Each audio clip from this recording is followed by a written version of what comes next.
Good evening, model railroaders, and welcome back to the Second Section podcast, where it's regular people talking about model railroading.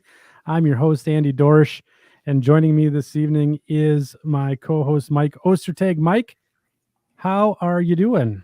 I'm doing good. I'm doing well. Yeah. I don't have any funky songs in my head this week. That's So, good. That's yeah. good. Yeah, That's so good. I mean, that's better than the last show. Yeah. Are you surviving the cold weather? No, I hate this. I'm ready for love it it. to be 70. I'm love ready it. for it to be 70 again. I'm getting old. Though. Yeah. I'm getting up there. I'm starting to get old. I don't want to. I'm So- okay with winter. I'm okay with winter up to December 25th. Yeah. Up to and including. After Really? that, it has to turn 70. I could have winter like 10 months out of the year, I think. You're crazy. It's model railroad season. And here to help us celebrate model railroad season is Steve Davis.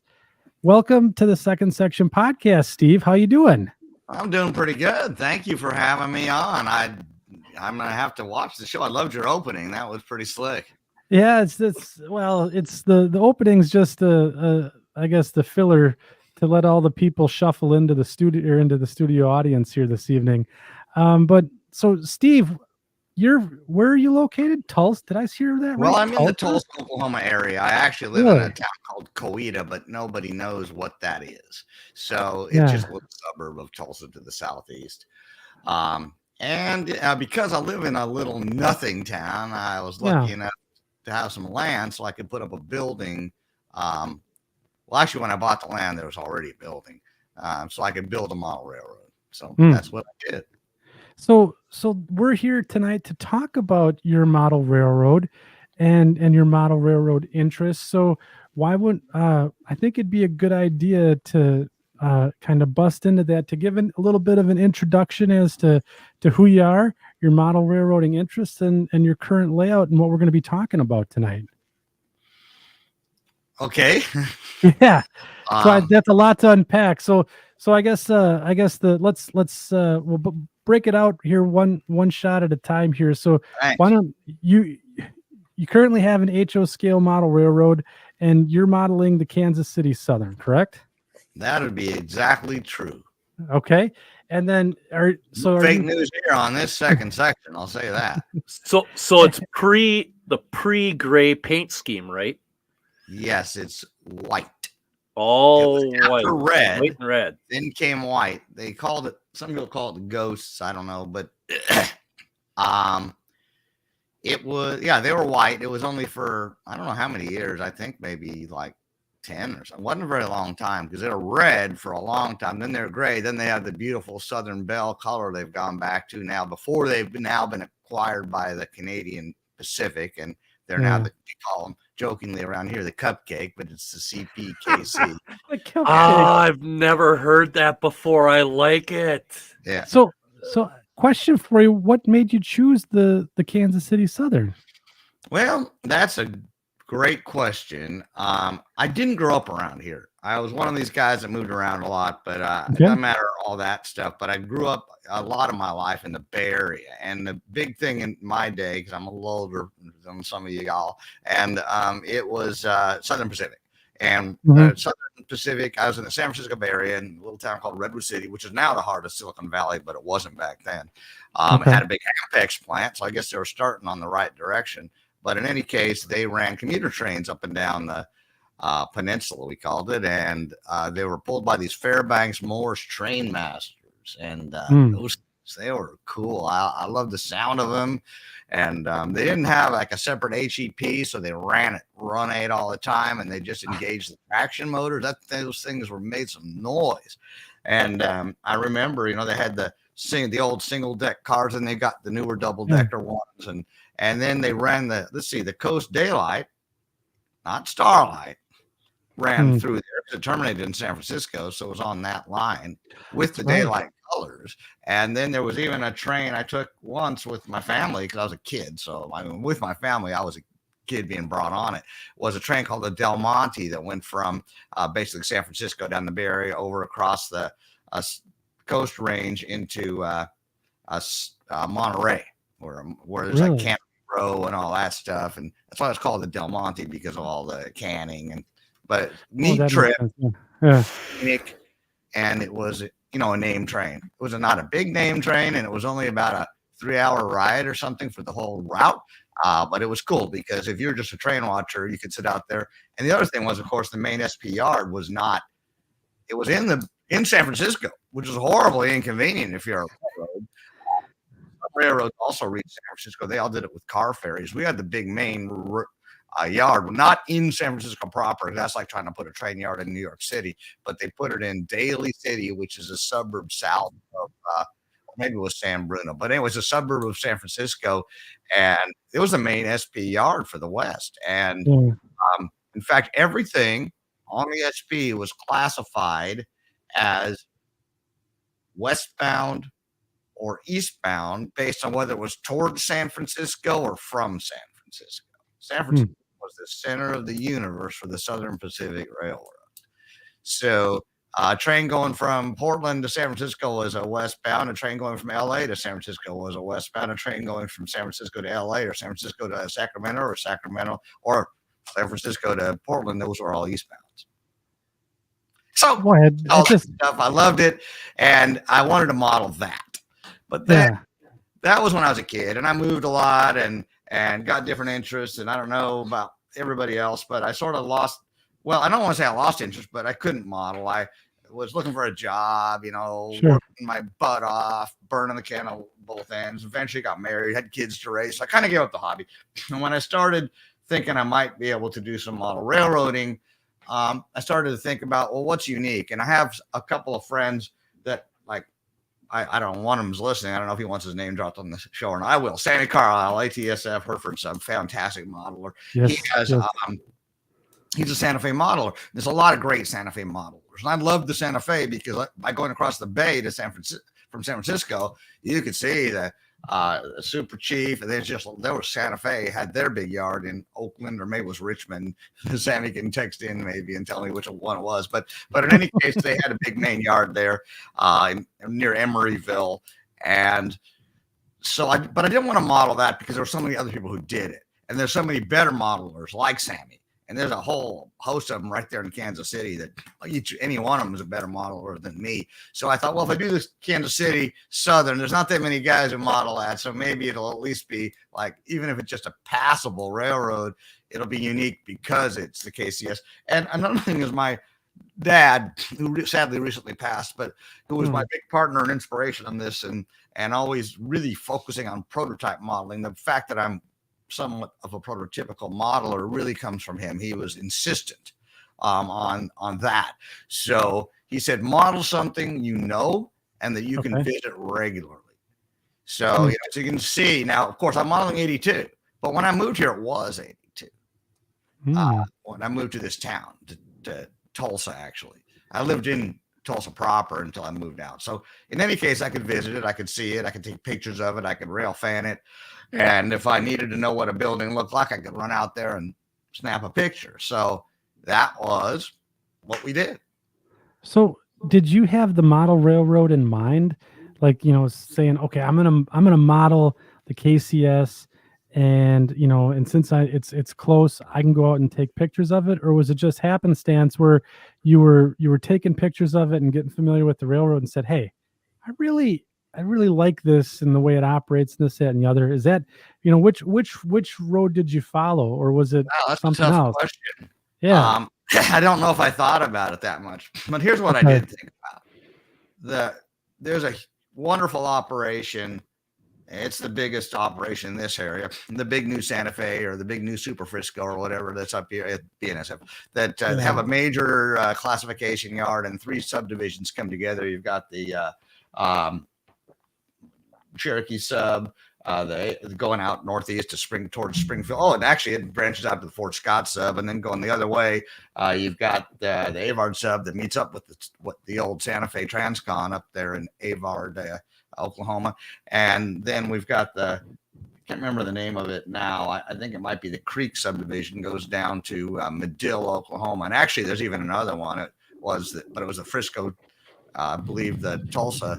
No, I don't know what it was. I'm sorry. It was the Frisco sub. It's now the Stillwater Central, and a friend of mine actually works for the company that owns that. He works for Watco, And he's an engineer for the South Kansas and Oklahoma most of the time. And so, yeah, I got, but so what I liked about I went in rail fan and I thought, well, I didn't really want to do modern. Yeah. Of course, this was pretty modern, but when I grew up, they weren't all, comfort cab and just sort of the look of what AC 4400s and stuff.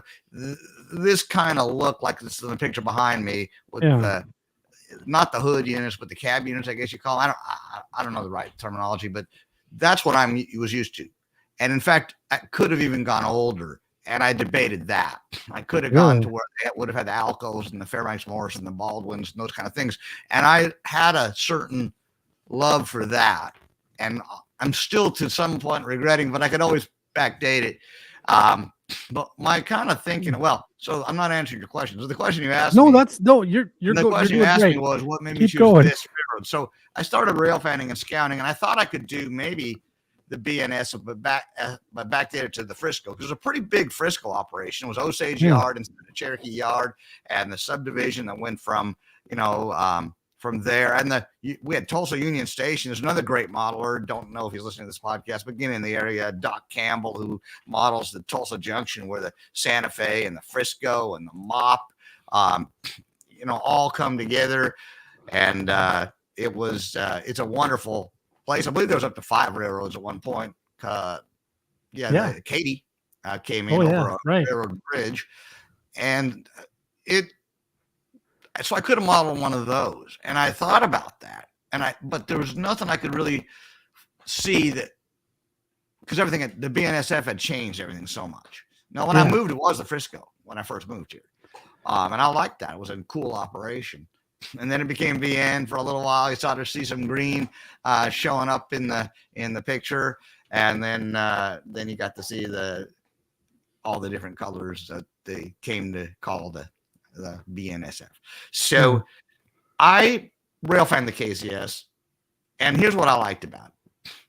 It was kind of simple because the whole railroad really just ran north-south. It was one of the few north-south railroads. I mean, you had the Illinois Central kind of was, but near in my era and near where I lived, and it basically ran from Kansas City down to either New Orleans. It splits, but it could go to New Orleans or pretty much Beaumont, Port Arthur, Texas, and then it splits off in Shreveport, going east on what they now call the Meridian Speedway.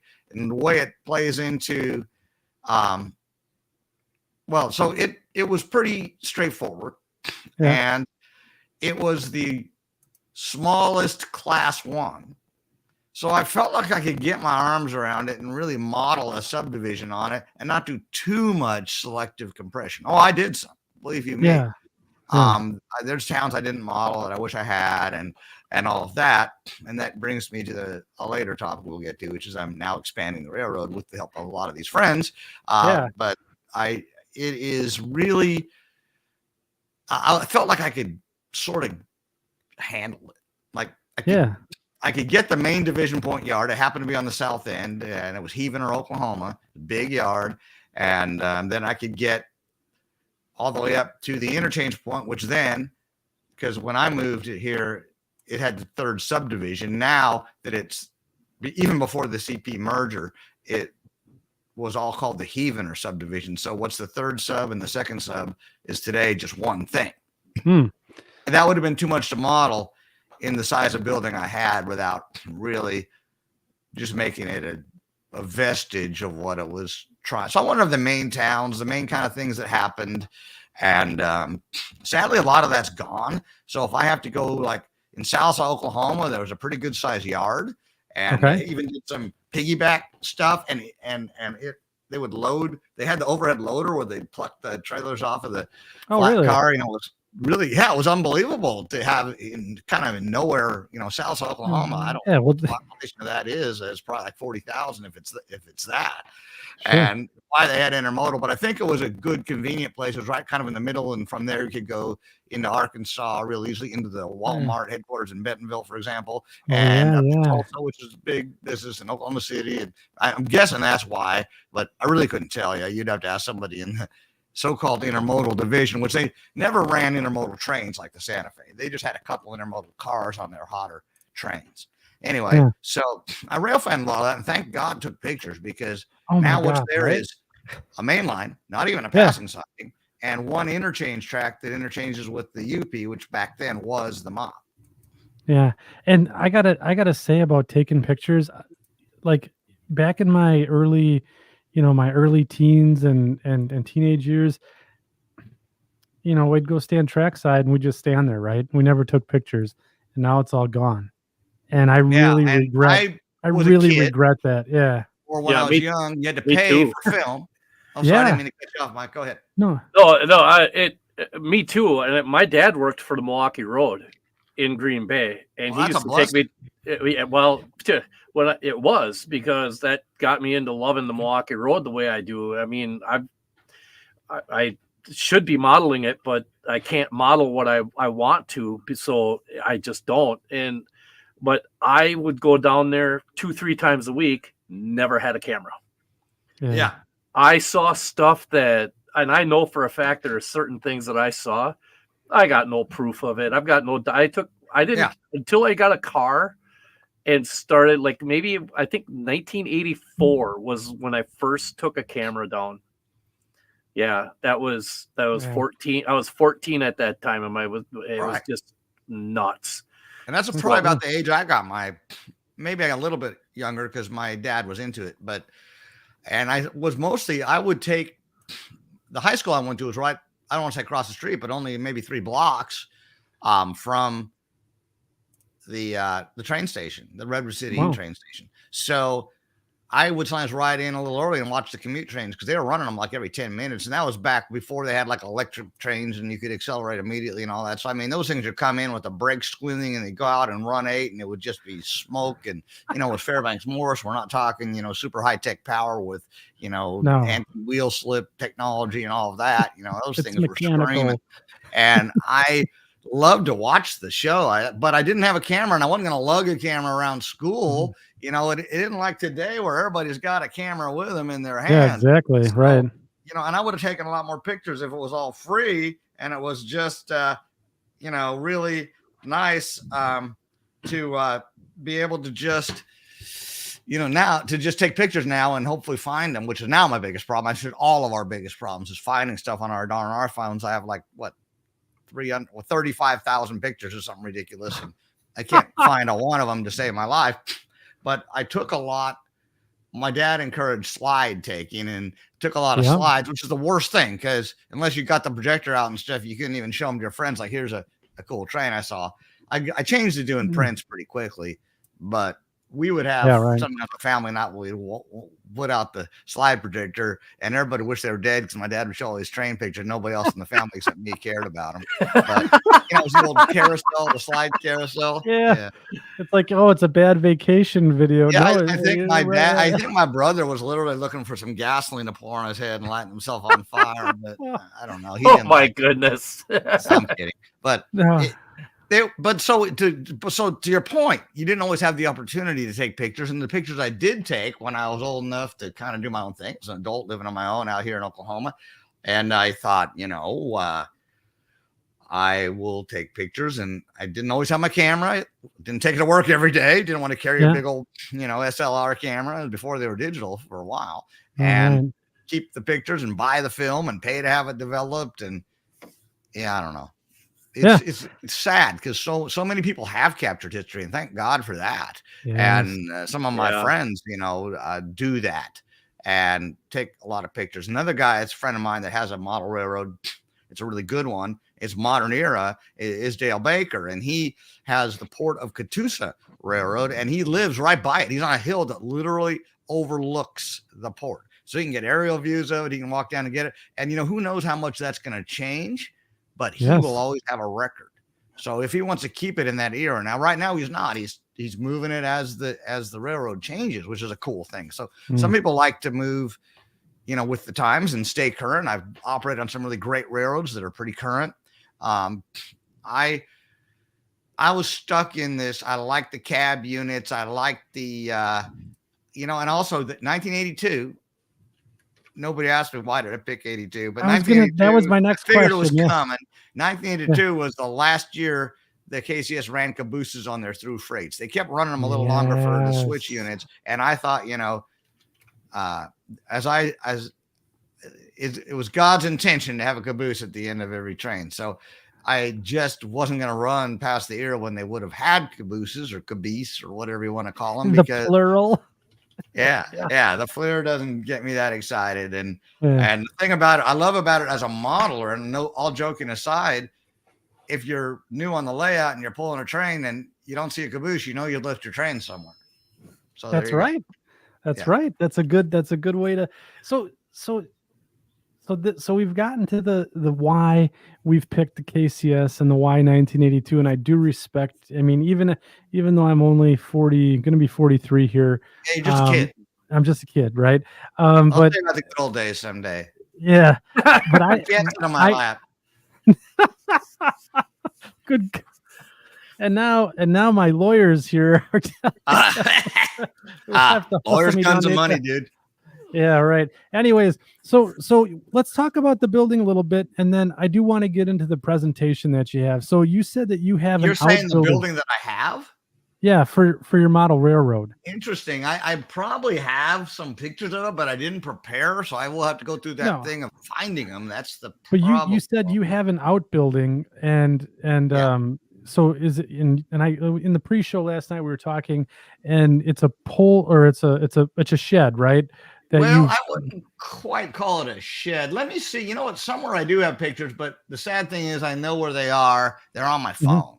And I don't know how easily I can pull them up, but I wouldn't. So when I first moved, let me just tell you what it is. I wish I could describe it. I have one thing that might work. I have a overview picture. Let me see if I can bring it up of the property from Google Earth, and that would work adequately, maybe. Yes. But it's out of date. In fact, maybe the real Google Earth would have a better one. But I'm going to find the one I have, if I can, and otherwise maybe you as the host could just go Google Earth my address. But I don't know if I want to give my address out live on a show. That's probably a bad play there. Otherwise you get some weirdos sending you picture. And I mean, none of our fans are weirdos. Let's just be honest. but I'll just tell you, so I won't waste your time searching for a picture. That's boring. Oh, here it is. Here's the overhead view, but it's out of date.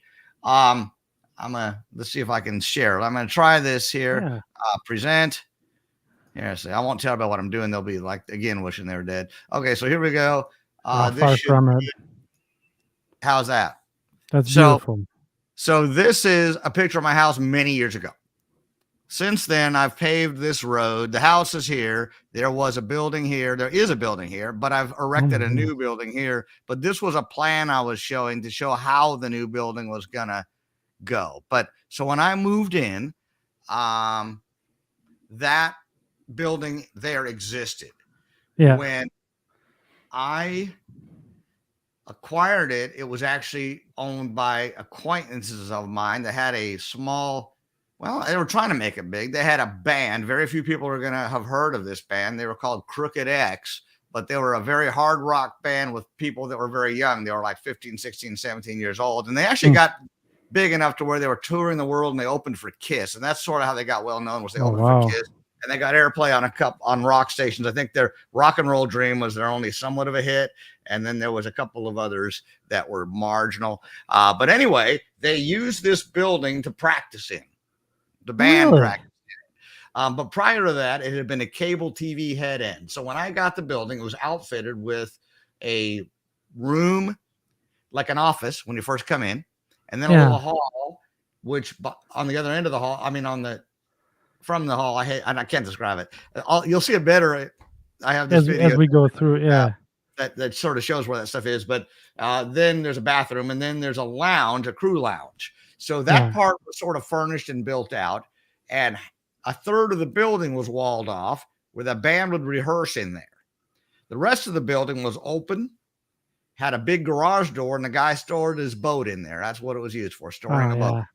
And so it had this window where you would look through from the mixing room into where the band would perform. And that window's still there today. You look out at layout through that window from the ground. So you can see people operating, while you're sitting in there.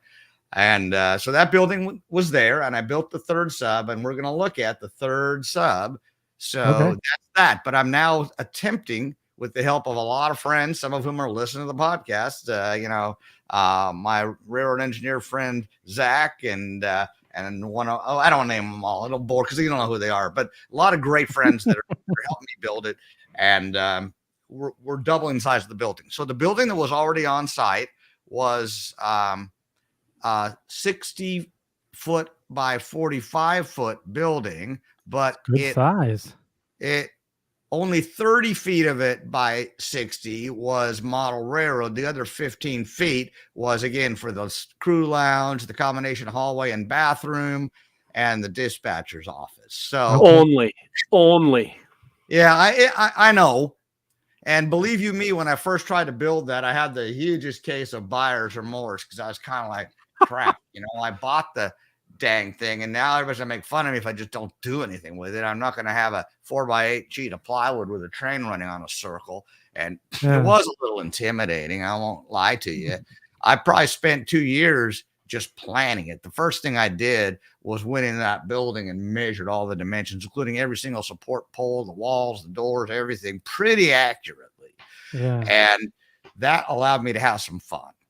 I bought a model railroad design CAD program. There's a lot of them out there, and the one I use isn't the best necessarily or anything like that. I'm not here to sell product, but it was the one I bought, and it was accurate enough that I could actually. I had a job that involved a lot of travel on airplanes, and there's nothing more boring than sitting on an airplane and being stuck. So, so I actually would sit on the plane and work on the design, and I could use CAD rails. Okay, I just got the name. I don't care. I'm not you go for it. X-Trax is just as good, and I think it's free. So I'm not saying you want CAD rail necessarily, but that's what I used. And the good thing is it's to scale, and you could load in like these other software. I'm not saying they all don't do this. You could load in actual turnouts, micro engineering code 70, Walther's code 83, code 100, peak codes, whatever. You could pull from any universe of anything that ever. Well, I don't want to say. I'm sure there was some stuff that was not available, but basically anything that was in a Walther's catalog, you could put in crossings. I mean, at different degrees, like 40 degree, 20 degree, 90 degree. So you could plug that stuff in. It was guaranteed to fit. It was to scale. The frogs were right on the turnouts. The width between the tracks was correct. So I would plug that. So I first started with assuming I was going to model the whole subdivision, which is from Heavener to Watts. And there was a number of towns in there. And then I've given a clinic on this and some of the NMRA stuff. So, and I don't have it ready to prepare, so I'm not going to show it. But one of the things I did was I drew kind of lollipops into that space to see how many, I don't know how to describe it, how much track I could get in there, assuming 4-foot aisles and 36-inch minimum mainline radius. So with those are my givens, not the well, they were my druthers, I guess. It'd go back to the old givens and druthers. So the givens were at a 30-foot by 60-foot building, and that that was the given. The druthers were I wanted it to be what I call sincere, which doesn't mean like my wife tries to pretend she is, but rather like if you're looking at the railroad, you're always looking in a certain direction. So left in the KCS, it's a north-south railroad. So left is always to your north is always to your left, and right is always to your right. Right is always to your south. There you go. Right is always to your right too. I guess I was corrected in saying that. Yes, it's true. Not mine. Sometimes my right's my left, and my left is my left. Right, or then they say the other left. So the other left. Military left. That's really that's really interesting. So it took you 2 years to plan, or you took 2 years to plan. Okay. A lot of it was fear of actually starting it. And I had a job that was pretty, I don't know what the right word is, engaging, let's just say. It took a lot of time, took a lot of effort. It wasn't a 9-to-5 type of thing. And I was on the road a lot. So if you're in another town for a week working on something, you're not doing anything else. You might go out to a club or something, but you're not really necessarily just living life. So it ate up my time. So I could do all the planning in the world. Starting it was a problem. And I would send the track plans out to my friends in PDF. So they didn't have to have the software. And they'd say, oh, I don't like that, or I do. And some of them were KCS guys. And I made friends with a gentleman by the name of Frank W. Bryan. Sadly, I'm not sure if he's still with us. I believe he might be deceased. But what he's well known for a lot of things. He's written a lot of articles in Trains Magazine, but he's also well known as one of the guys that helped develop, especially create territories for the train dispatcher computer, if any of you computer program, if any of you are familiar with that. By Signal Computing Company, very prototypical. And what Frank's contribution was to provide a lot of real prototypical territories that you could load and run on that. So he happened to be living in Tulsa at the time, and I made friends with him. And so he gave me information, but I'm sort of getting ahead of myself. But going back to the building part, the designing part, my dad lived in California. So even though he was going to help me build it, it wasn't like he was going to be back in Tulsa actually doing work. So a lot of it was, and he was older than me as my dad. So, he wasn't in the same level of ability to construct stuff. But we went ahead and I mailed him the PDFs and he said, that's too much. And I got the slick charts. So I got, the Santa Fe, they call them click charts. Santa Fe, I think it stands for, and again, my friend Sammy Carlisle could tell you, I think it's car location inventory chart. I don't really know, but on the KCS, which is what I model, it's slick. Really? Yeah. Now don't remember the name now. Spot location inventory chart. That's what it said on it. So I had it for the whole subdivision. I had a legitimate actual copy. And so I knew what I had to model and what sidings there were and what spurs there were and what they serviced. They take grain cars. A lot of it even had some notes like grain unload spot. And sometimes there were doors on a factory would say spot 1, 2, 3, 4, and a lot of information. Some of it was just in the chart. And then there was our index at the back of the slick chart. And you could look up at the references of,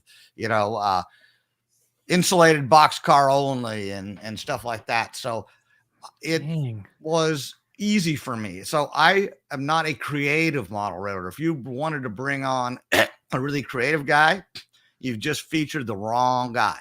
I am really good at copying the real world. I'm not even good at that, but what I attempt to do is copy the real world. And I don't have much of an imagination. So, so I just built what the real railroad had. And even to the point of if you were heading north and the siding diverged to the right, that's how I did. Yeah. And it didn't go left.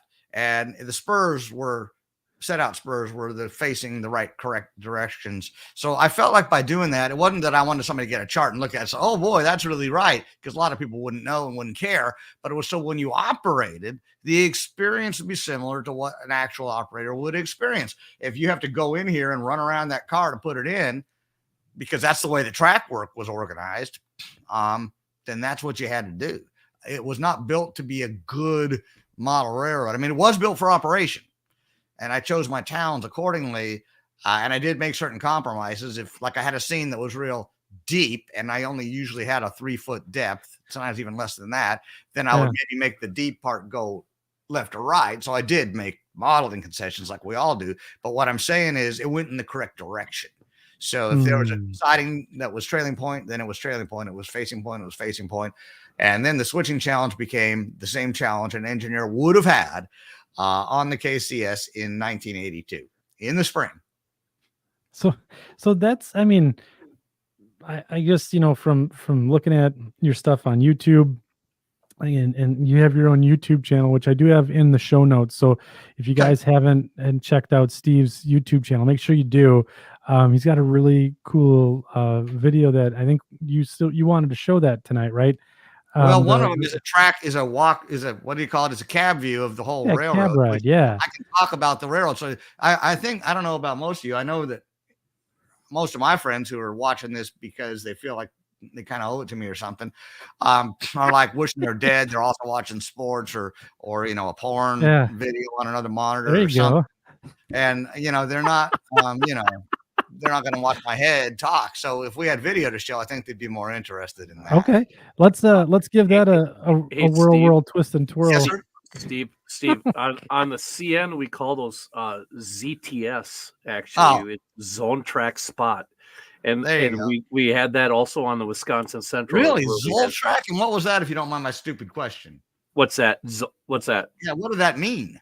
Zone Track Spot. Zone. So, I couldn't hear you correctly. Yeah, so the railroad was actually broken like yes, it's divided into zones. It's divided into zones. So like Green Bay, which is the terminal I was in, that would be broken into like 8 different zones. Video, I want Mike to finish. Don't hit play on it though, because I'll wait. So what would happen is you would have the zone, and then each one of those zones would be sub-labeled. So like zone 3 might be like the east side of Green Bay on the Luxembourg spur between the Green Bay yard and Luxembourg, Wisconsin. It's just the old Green Bay and Western Main Line, and it would go and cover all, like just like what you said. It would show, here's this paper mill, here are these tracks at that paper mill, each one holds this many cars, this product goes here, this goes here. Right. And it just broke down the entire thing, or it would show you where derails were. It would show you all that. It wasn't 100. It was a line drawn thing. It wasn't exactly exactly accurate, but it was full of information. And I've actually got like 3 of them here from different areas. I think I got a Neenah, a Fond du Lac, and a Green Bay one. I think I'm not sure if I have Fond du Lac anymore, but. But yeah, they were very helpful information wise. Yeah, those, as soon as you said that, I kind of knew exactly what you were talking about. It's kind of like you got the playbook on how to do it. That's really helpful. And so I'm gonna try and rotate this if I can figure out how. Yes, this is just hit this one button. Oh, that was the wrong picture. Here, I'll stop sharing and I'm about to start sharing. If I can make this thing rotate. It doesn't look like it's going to though.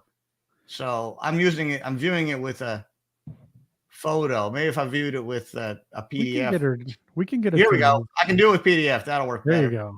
That'll rotate. Okay, so view, rotate.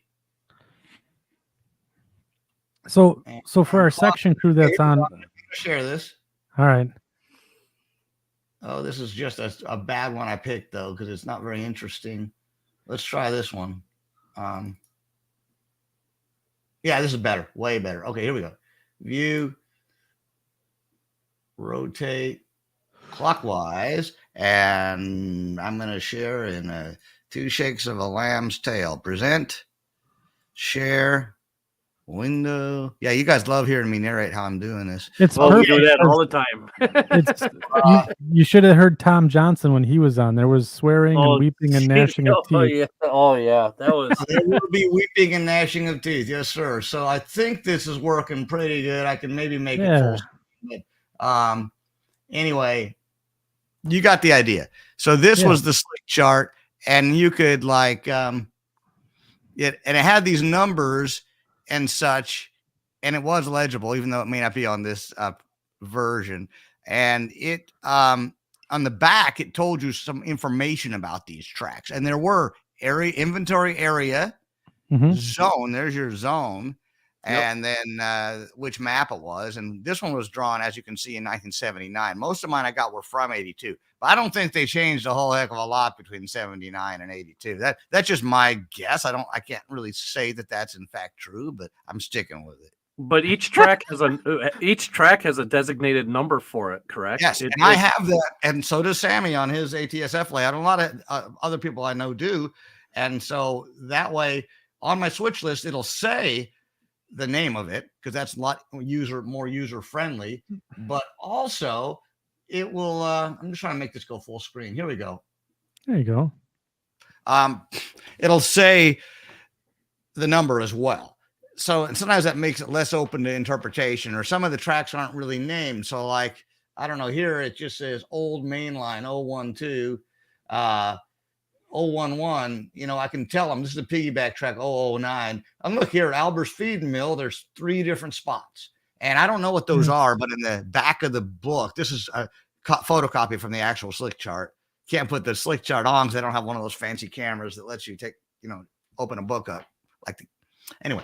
So, and look, Riverside Furniture, which I am modeling, has a buttload of, excuse my language. No, that's all right. You're well within the ratings. But the thing is though, Steve, if you stop and think about it once, this chart actually allows you to cross-reference even the slightest photo, even if it's a distant photo of one of these tracks, because of the fact that there's supposed to be 8 spots at that one building. You can go and take a look and see from a distance even, oh wow, this is this many spots. It looks like this, it looks like that. And then you can try to get closer. I mean, as time goes on, and just even if you have a picture from somebody else that accidentally got something that you might need, you know what I mean? You have a way to cross-reference that. That's amazing. That's awesome. There's no tool better to try to build a railroad. I don't want to pretend like I'm the only guy that does that. But that's great. So this one is a little more easy to understand. And what I like about it, or what people maybe don't like about it, I just did something wrong. There you go. Is trying to find the full screen here. There we go. Notice that this does not come back on to the main line. And many operators get very frustrated by that. So in other words, you want to how to here. Yeah. You have to go past here and do this little runaround game. And I was gonna. You can't, and everybody says, well, why don't you just put that back on there? No, because I'm not building, like just a generic model railroad. I'm not knocking people who do. So I don't want anybody to send me hate texts. I'm not using like layout design elements. I don't dislike layout design elements, but that's not what I'm doing. I'm modeling an actual thing. But here's like another good example of how I kind of did fake. Oh, I don't want to say fake, cheated a reality. And those of you, the people who are watching who've operated my railroad will recognize this right away. This bends towards you, but my bench work would have been 7 feet deep. So I have taken this and made it go this way. But the relationship, the switch being a trailing point and all of that is the same. You just swung it parallel. Yeah, if I could swing this parallel, like if my hand is showing up, I think it is. That's if on the map, I mean, that's how I did that. Yeah, and modern carpet here, and so a lot of it is pretty accurate. And this is was the BN before that, the Frisco Railroad to Fort Smith, but it also became disused, and it became the KCS Fort Smith branch because before this year, even before 83, which is the date of this slick chart, they had a bridge washout, the old bridge to Fort Smith. So they permanently switched the one at Poto, which was the Frisco, and then the BN, they switched that to the Fort Smith branch. Thank you for pronouncing that word for me. Poto, yeah. Well, my dad has always called it Putu, and that would be incorrect, as they say. Steve, you would love it if I came over, because I have a friend of mine, Dave Baucus, who models Negaunee, Michigan, or I've heard of Nestoria, Michigan, and his thing is almost dead on accurate, kind of like what yours is. His layout is as close to accurate as you could possibly get for the area. I don't want to take claim it's not dead on accurate. Like this bridge behind me is curved because my model railroad is curved. The real one is completely straight. So I'm not. Well, you know what I mean. But I mean, the thing is he has one switch at Nestoria that him and I went up and we must have photographed the switch a half a dozen times. And then what's he do? He puts the backwards switch on. So now every time I'd go over to his house, I'd say, "Oh, man, this is awesome scene. Too bad that switch is the wrong direction. Oh man, this is great. You did a great job with all this. Too bad that switch is in the wrong direction." So if I came over to your house, I'd be, "Hey, that's a great looking thing. Too bad that warehouse is parallel with the main line." And then you wouldn't, and then I wouldn't come back. Showing the door. We'd be showing the door. A branch line that was the Katy Tulsa sub. Today it's a UP, and it gets 2 trains a day. That's where I live, and that's about as many trains as my wife wants to have within 70 yards of my house, but I could take a lot more. Yeah, I do have another question for you, though, Steve. In all seriousness, how many times while you were in the design process did you walk into your space, walk into your building, and just look around and say, nope, not today, and walk right back out? I've done it. I mean, because you can get like some creative blocking going on, right? Like where if you're trying to think of something, you can't just. That's a really huge space to try to visualize. Well, I'm glad you didn't talk to me before I did it, because you probably would have successfully discouraged me from it. But what you're saying is accurate. So Steve, if yes, we do have a couple questions from the audience that I wanted to get way to. I can't imagine that. I haven't seen them pop up. Are they coming? Yeah, so I'm waiting here for a bit of just a transition here. So Ron Stanek is asking, how many operators on ops do you typically have? Ron, I thought maybe you had operated here before, but I guess not. I know I've recognized the name, but I might be conflating you with another guy, because there's a Stu Stanek who lives in Salt Lake City, so you're probably not him. So generally for my layout, it's 12 to 13. It depends. So it's all about whether it's the regular crew or people that are not familiar with it. And so, for example, I have a yard, my big main division point yard, and there's a whole video of that, not to try and sell my YouTube channel, but why not? There's a whole video of that yard and how it works. And we got guys, whoever put that up, thank you. Heath from Humanity Junction. Thank you, Humanity Junction. But this is, that's right. I didn't know it could be referenced that way, to be honest with you. I've never used that. I mean, I didn't know to tell people that. When I go to my YouTube, it comes out, it looks like a bunch of gobbledygook characters, and I don't know how to tell people to reference it. So you've just helped me. If I could copy this off of the screen, I probably would. But in any case, we might have 3 people in the yard, a full-time, what we call trim operator, who assembles trains that are outbound or adds cars to trains that are passing through for a swap or for work, a drill job who pulls cars off of the train and sorts them into classification tracks, and then a yard master who directs all that operation. But my last session was Saturday, this past Saturday. We operate the 4th Saturday of every month, but like clockwork. And anybody is pretty much invited, but it does fill up fast. It's first come, first serve. You sign up on a website that I have. But in any case, but if you're coming from out of town, for those of you who are viewing, I would make an exception. Just email me or let me know somehow that, I don't mind sharing my email. It's not a secret. I have an easier email that I'll share than the one that my official email, but it's better. But in any case, I would set up a session around you coming and making the trip. And there's other great railroads you might want to operate on too. So if they're willing, I can't speak for them, although I've been accused of doing that by some other guys. But in any case, yeah, you were talking about operators. Let me get back to Stu's question. I'm sorry, Stu. Not Stu, sorry. It's Stanik's question. I don't remember his first name because the guy in his first name is Stu. But in any case, I might have 3 guys on the yard, but last Saturday I had 2. The trim guy worked as the yard master. So trim job is a throttle job. Drill job is a throttle job. You're working the throttle, you're working the switches, you're throwing the turnouts, all that sort of stuff. The yard master answers the phone, talks to the dispatcher, directs all of it. And if you've got 2 new operators or even one, it helps to have that position. And I'm often lucky to have a prototype model railroader, my friend Zach Hilton, who will serve as yard master, and he knows how a real yard is supposed to operate. And I've had other guys, Dean Ferris from down there in the Dallas area, who has a phenomenal railroad, Oregon joint line. And good. But he worked for the BNSF as a yard master in many, many years. And so, of course, he took over my yard and did a phenomenal job and ran it maybe differently than I would, but he ran it well. So, and then other things I might change are 2-person crews. So most of my jobs are single-person crews. But you've got a throttle, you got a switch list. So if you're switching, you got a throttle, a switch list, a radio. It can start to get a little, because I use switch lists. I'm not knocking car cards for those who like them, but number one, was too lazy to make all the cards.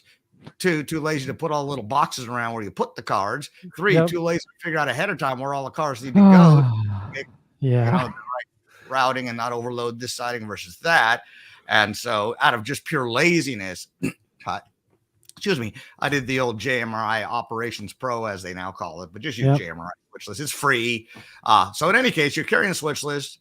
You got a dispatcher, you got a throttle. So on some of the harder jobs, we got a job that runs over the road. It's not switching into town or off the road. We call it the super dogs. They call it super dog because it's a dog job. They used to call it a dog catch crew on a real railroad if you ran out of time and had to leave because, you know, you exceeded the hours of service, and then somebody came and took over your train. That was a dog catch crew. So this train was notorious on the real KCS for never making its time, always having to be dog catched or dog caught. I don't know what the right way to say it is. But, you know, so that job, I have 2 people, and one of them is the conductor, and he deals with the dispatcher on the radio because you're constantly getting track and time authority and, you know, trying to clear up here or do this or do that. And he keeps track of the switch list and not checking stuff off. And the other guy is the engineer. He operates the train, runs the throttle, blows for the crossings, does all of that. And some people are more strict about how they divide that work. Some aren't. I don't care. I don't make it a rule like you have to do it this way. What I often have found is with newer operators, it's fun to have a really skilled operator as the conductor, and that person knows how the railroad runs. And then the other guy just gets to twist the throttle, and he doesn't have to even help uncouple if he doesn't want to. You know, the guy who's the conductor can do a lot of that. So it just depends on how you want to operate. And usually the conductor should do it because he's in the engineer's in the cab. He's not getting out and throwing switches. He's running that heater when the snow's coming down. So, you know, and Zach can tell you that firsthand. So can I. Mike, he doesn't get out of the cab for nothing. So yeah, I'm not getting out. That's your job. That's not my craft. So I would say that 13 people is if I use 2-man crews, or maybe 14. 1 dispatcher, 3 people in the yard on a busy day. So you know what? I'm just, instead of telling you all that, the problem is I'm going to take all day though, because you're going to get me off on tangents is the problem. Yeah, and that's good. Yeah, that's good because they don't want to hear us. That's not why they're here. They get to listen to us anyway, all the time anyway. So I got a question for you. Yeah, go ahead. I'm not going to find. I was going to find a crew list to answer your question. Yeah. So while we kind of sort things out here, did you want me to show the video of the walk around? If you think this is a good time to do it, I do want you to. I just didn't know I was going to answer Mr. Stanek's question about crew, but I guess I did. It's 13 people, and later we'll look at maybe some of the jobs, and I'll show you the crew list from a previous. So let's go with that video then. Let's give that Roll a rip. that beautiful bean footage. Yes. I love this. All right, here we go. So you guys should be seeing that come through. Yeah, I'm seeing it. And so this was shot a couple of years back, 4 years ago now. It's hard for me to believe, and when you get older, time goes by faster. So this is just it's not a full GoPro. They don't even sell them anymore. I wish they did. It's called a GoPro Session. It's like a cube size camera. It's about 1 inch by 1 inch by 1 inch by 1 inch. So 1 inch cubed, I guess. And I'm shoving it on a flat car. Let's be honest. It's looking through a cab window that's been mocked up. So the sound is only track sound and horns and stuff, so you can play it or not. It's up to you. Because I can narrate this pretty good, but that would be good. Yard, and that's where you start. And now I speed it up just so it's not so boring. You don't run this fast on the railroad, but just running through the yard. You know, I don't want the video to take. And it can take you 40 minutes to run across the railroad if you get some bad signals and stuff in real time. So we didn't want to. This is it's 8 minute. It's a 9 minute and 23-second video. So and it's probably going to take us all day to watch this. So I did stop it real quick. So I don't want it to take all day to watch it. I just thought if people saw it, they'd know what the thing was. Yeah, there's a bit of a tongue-in-cheek comment there, but so you include kind of just to cue the audience here as we're watching, you know, where we're at. We are here, right down here on the map, and we're in what, Havener? Yeah, we are in Evener, they pronounce it, Oklahoma.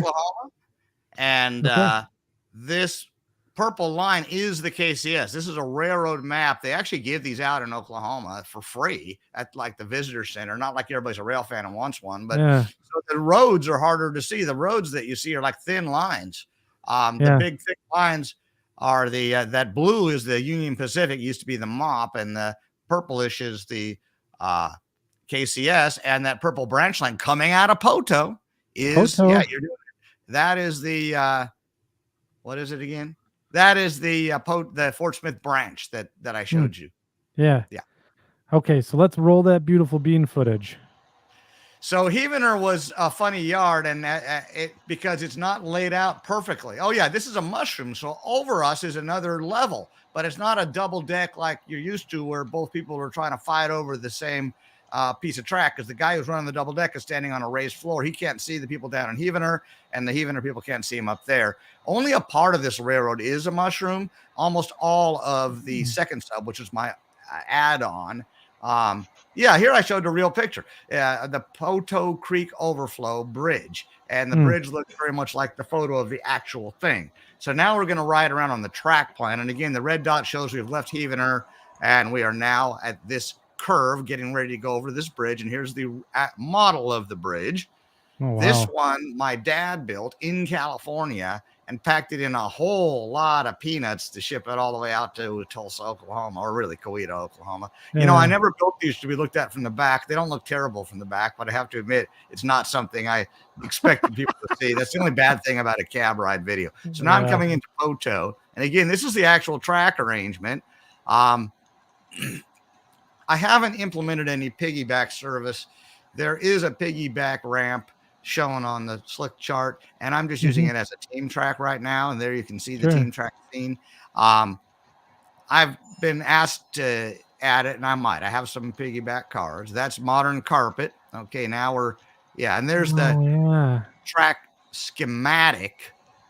And so there's the Fort Smith branch coming up to the right. Of course, I don't know if all the signals will give you the correct indications, because I was just running this train, and we had no dispatcher. It has an ABS system, but sometimes the signals weren't, cooperating. So now we're coming around the corner, and it's your typical coal country mountain of trees thing. I didn't implement it that well. I could have done better. And that's the only part on the railroad where I use that technique. Now we're coming into to the right is Fort Smith. So this is modeler's license. As you can see on that schematic, Fort Smith is actually miles from where we are, but you can't get to it from this track. So I played a little game. You have to drive on a branch line to get to it. So it is separate, but it's physically close, if that makes any sense to the audience. So now we're heading into Spiro, Oklahoma, where none of this sadly exists except the siding. But some of it I did get to see while it existed, and the rest of it I found by sort of archaeology. I literally went out there, and there were some concrete pads where those grain silos should be. And my dad and I took tape measures and measured the old bolts and figured out the distance. And that from that, we knew how much radius the silos would need to be. So now we're crossing. There's the real bridge on the right. This is better than those pictures I was going to show. So I'm actually glad we did this. It may omit showing the picture. So that's the real bridge on the right. That's a better picture of it. I think that's an actual picture of the bridge, whereas I was showing you one that was pasted to the fascia. And you'll notice another modeler's license on the back side. I don't have that railing. The guard, because the curve radius, long cars might hit. Heading into Sallisaw, where this is actually up a little bit longer of a branch line, but it's still in that position. This is Holly Carburetor. You can see that it would actually go there. It says Quick Spur. Here we're going into the yard. And on the right is the depot. And there we are again. There's a yard to the left of you as you look, because we're heading north. So right is to my east and left is to my west. And coming past the depot, I guess the sound's off, which is fine, because I'm blowing the horn and stuff on it, and ringing the bell from across. But maybe that's distracting. So that little cement plant doesn't even serve railroad. It's just there for scenery. It's really there. This is the Missouri Pacific Interchange. Back then they had two tracks, one for inbound and one for outbound. That was the intent. Over to the left, we saw the rear of a creosoting plant that's no longer exists. It's Crown Zellerback in Sallisaw. It became a super fun site. So and I don't super fun It's the one that ends with a D. And so because of that, nothing exists anymore. Luckily, I got some pictures while it did. So that aspect was correct. I'm not sure why it's acting funny right now, but that's disappointing. But there's a coal train waiting in the siding as we go through Marble City. Cool. The frame rate. Here we go. And most of that backdrop was painted by several different people. A lot of it by my mother, who was in her late 70s and early 80s when she did it. She's not in health to do that now, and I am no artist. So I'm probably going to use photo backdrops. And I have some friends who are really good with Photoshop and stuff, and we can take a drone, take pictures. We'll just block out a lot of the modern buildings and such. But I still may yet paint it. My daughter is a professional graphics artist, and she can paint it, and she did paint some of this layout. Look at how much higher we are. We're climbing the grade, and this is how we go from, and this is the prototype grade profile. Look at how steep that is. Now, it's exaggerated. It's only about a 1% grade because the way it's drawn, it really compresses it, but we're going up. This is what I call a nolix. And I stole that term from Sammy Carlisle again. It's a helix that doesn't have a helix. This is getting us from the lower level to the upper level. So still on the lower level is this quarry, which is a signature scene.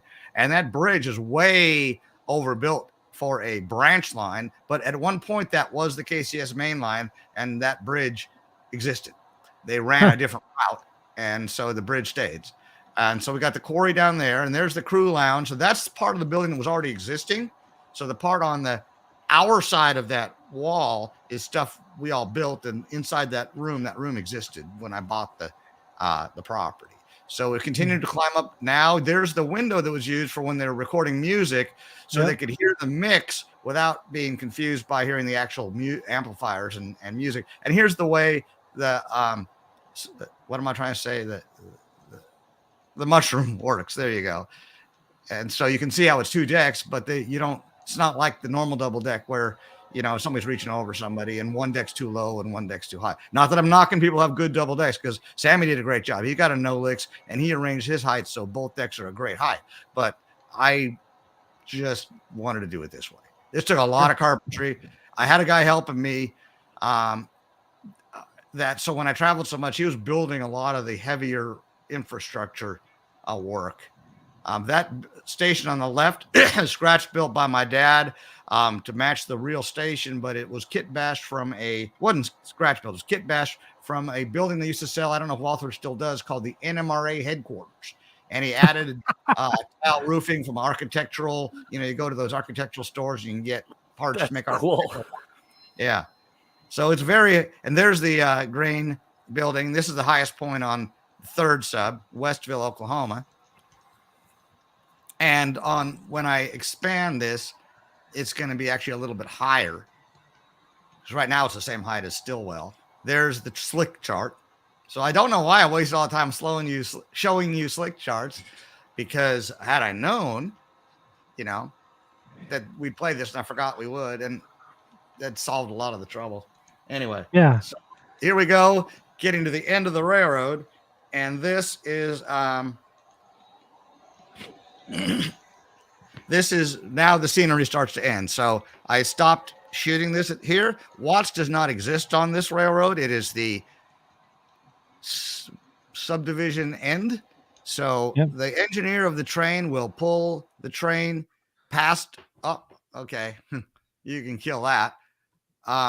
He will pull the train past the sign and stop it. And when it's clear, I use some automation, and it drives the train down the helix and parks it in the correct staging yard. And I do that because it's very hard if you wanted to walk. You couldn't walk straight to the helix. You had to go back around. And one of my other rules about a sincere land is you have to always follow your train. Don't really trains that come into a hole, they come out, you don't know where they came out. Again, sometimes space requires that.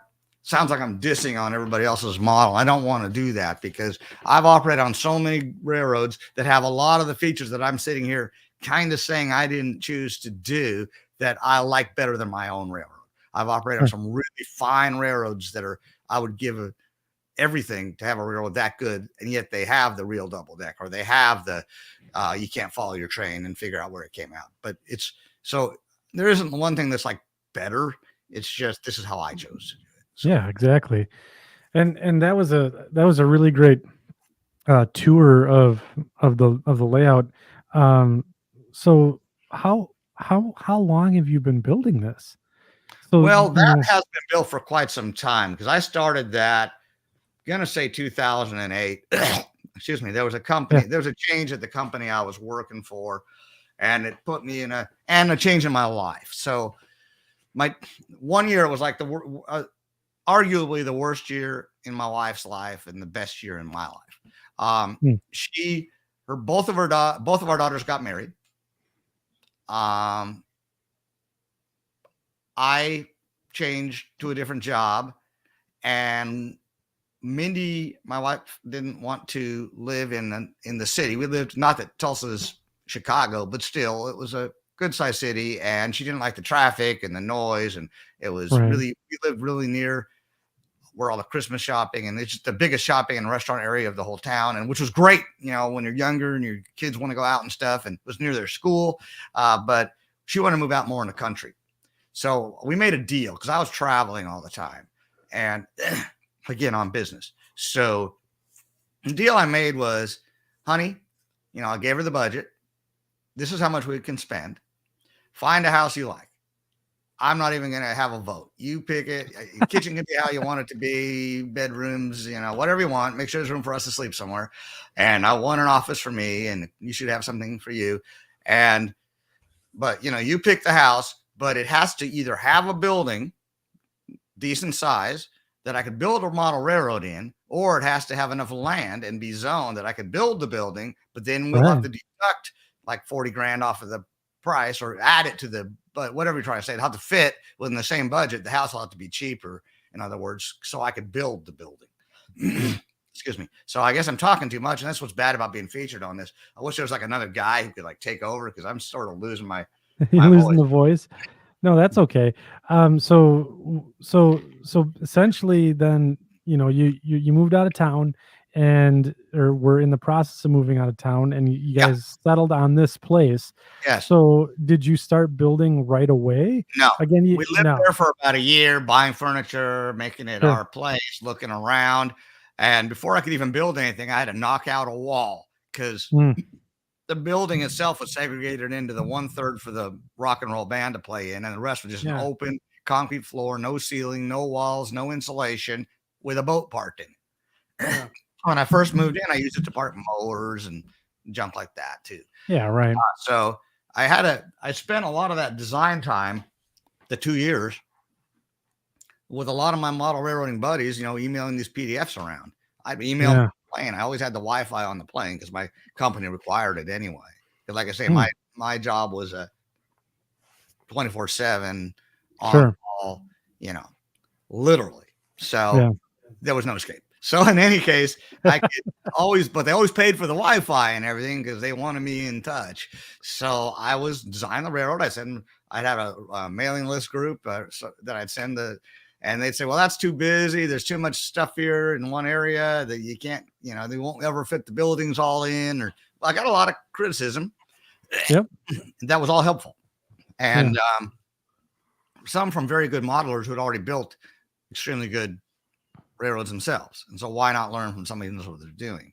Yeah. And I had a model railroad in my old house, but it was a pretty typical bedroom size. It was in one of my kids' bedrooms. The kids had gone off to college, and so they'd already been out of the house for 4 years. They just came back in the, you know, summers and stuff now and again.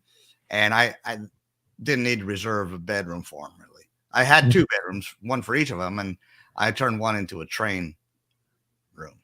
Yeah, right. Yeah. So you got to have the hobby room. Yeah, right. So in any case, that I knew how to build a railroad, and I had tried some of the ideas, like the thing about automating the train going into staging. That's something I already did, because my railroad was so small. I actually have a video of that. I don't want to look for it now, and it's not a good. That's okay.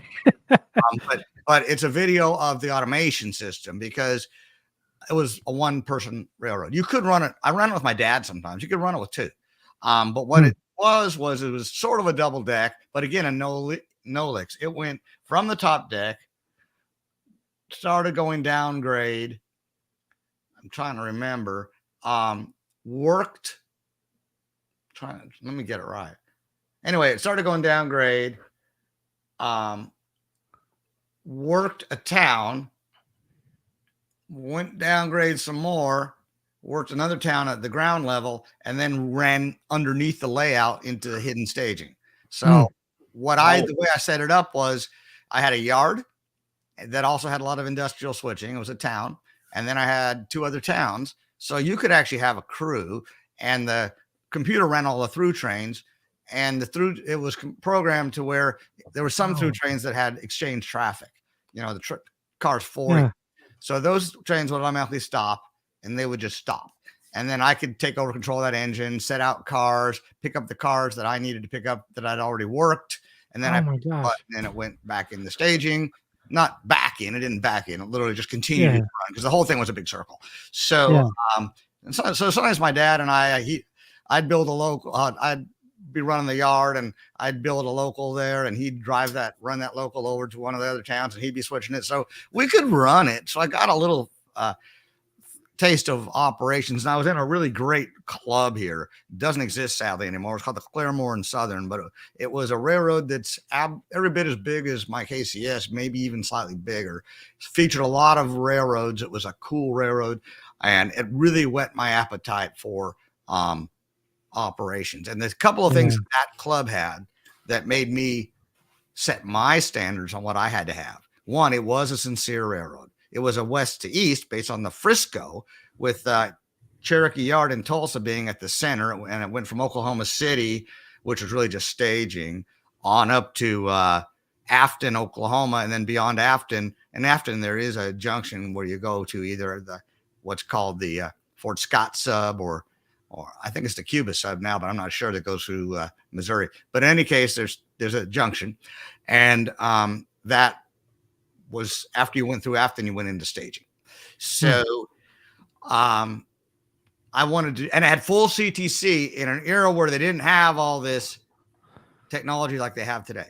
So it was a home built CTC system. All the guy who owned the railroad, well, it was a club, but he was like the main guy of the club. You know how that is. Yeah, right. There's always the guy.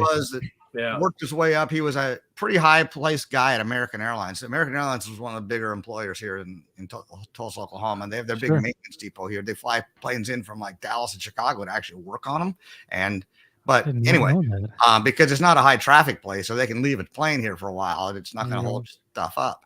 It also has I don't want to talk about Tulsa, so we're going to skip that. But what was interesting was that he worked his way up on the computer side of American Airlines, and it got to where American Airlines was handling the scheduling for almost all other airlines, as far as if you ordered tickets and stuff, and that you could buy a ticket. And it later became a separate company called Sabre.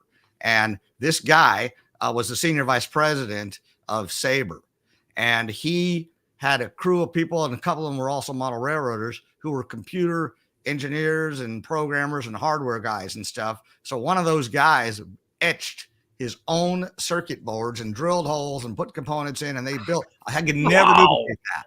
But thank God in the model railroad business today, there's a bunch of vendors that sell signals and sell signal control boards, and they make it easy. But even the software that was written to automate it was written in I don't know if you ever heard of this language. I'd barely heard of it. It's called Delphi. It was like in the days when there was Pascal. So this probably predates all of you. Pascal. I've computer science background, so I know what you're talking about. Yeah, Delphi was 80s, 90s stuff. Yeah, and it doesn't even exist anymore.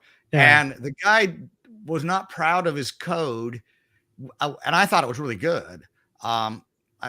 But so the problem was, I'm something of a computer programmer, not at his level, but as the model railroad changed and people added stuff and everything, I wanted to go in and add those spurs and stuff, but he wouldn't allow me to have the source code. He wouldn't allow anybody to have the source code. He didn't want anybody to see it. He thought it was horrible work, and it probably maybe was from some sort of computer science point of view, but it operated that railroad for a good 10 years. It works. Right. Fine. Function over beauty.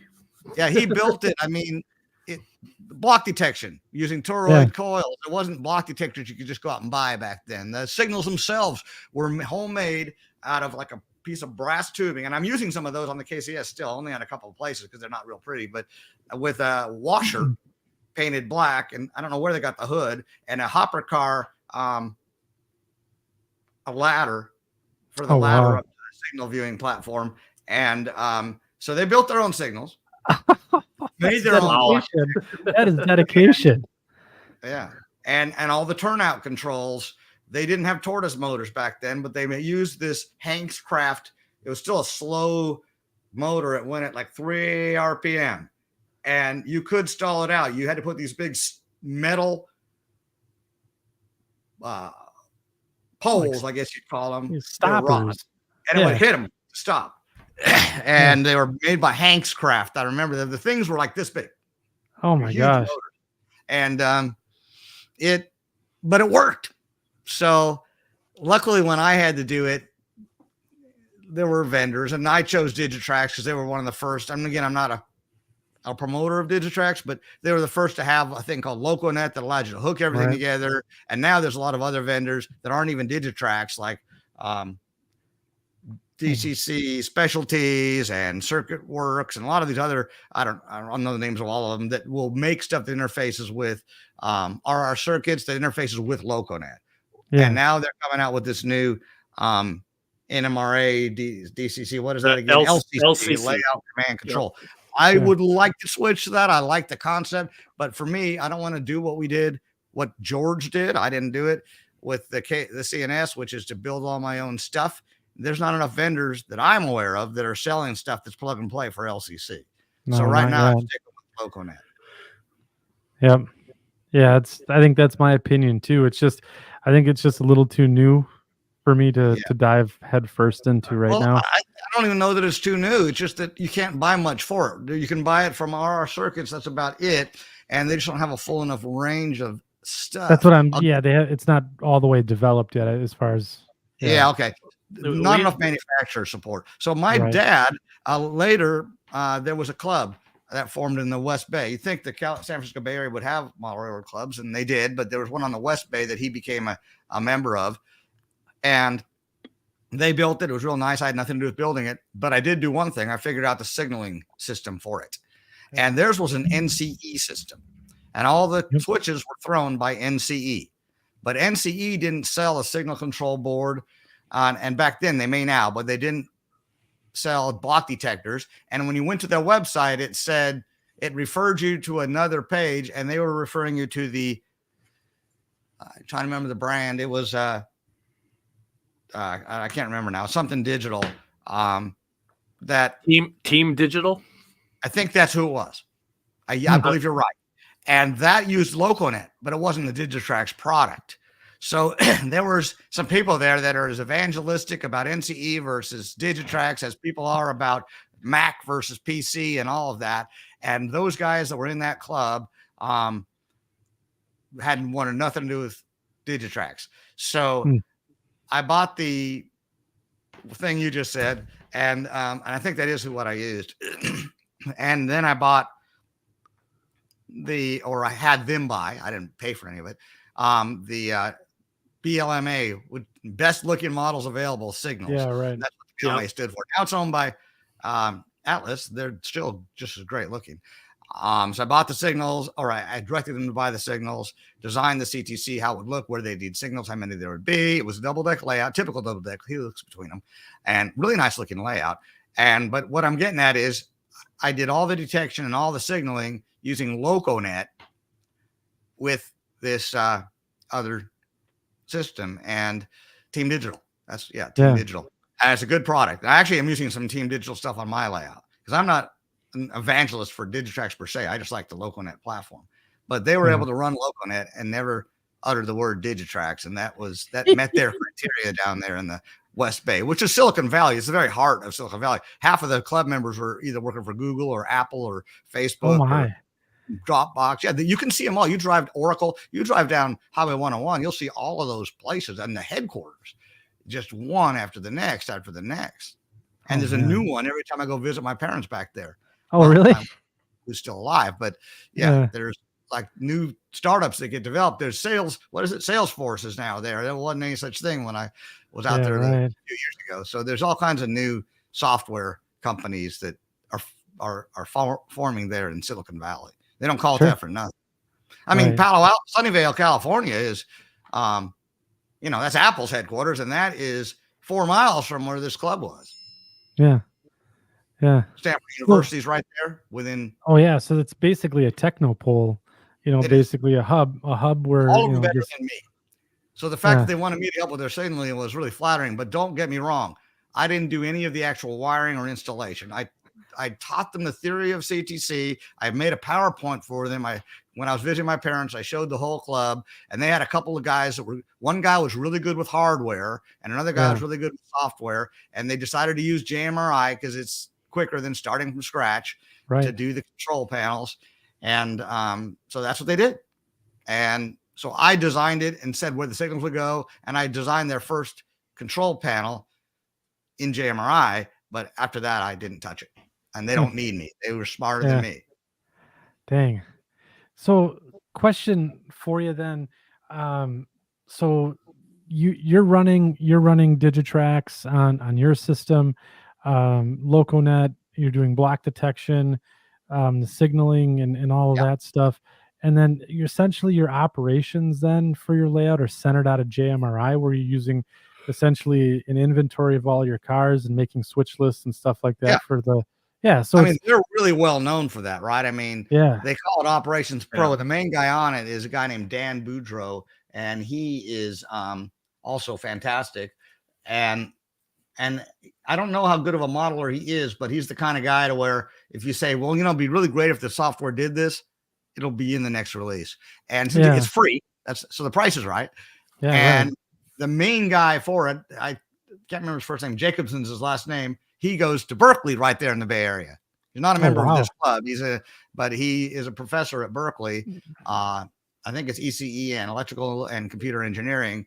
And he's a doctor, a PhD. But he's the guy that's like the main person of JMRI. But he didn't write all the code. There's lots of guys who wrote the code. It's open source. Anybody can contribute code, and you can take it and open it and write it if you're that brave. I'm not. I'm just gonna be honest with you. You have to be a really good Java programmer to do that. And I am not one of those. All right. But I do have a question here from Graham Stockfield. Okay. He says, ask about the RFI car tags and the software that runs. So somebody knows my railroad.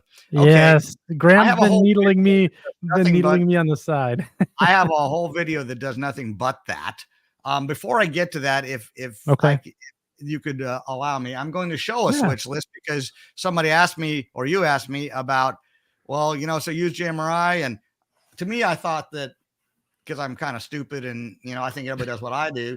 So I figured everybody must use this. I figured there's only two ways, car cards or JMRI. So I didn't know you didn't know about JMRI. So this is what a switch list looks like if you're running the Salsa Dodger.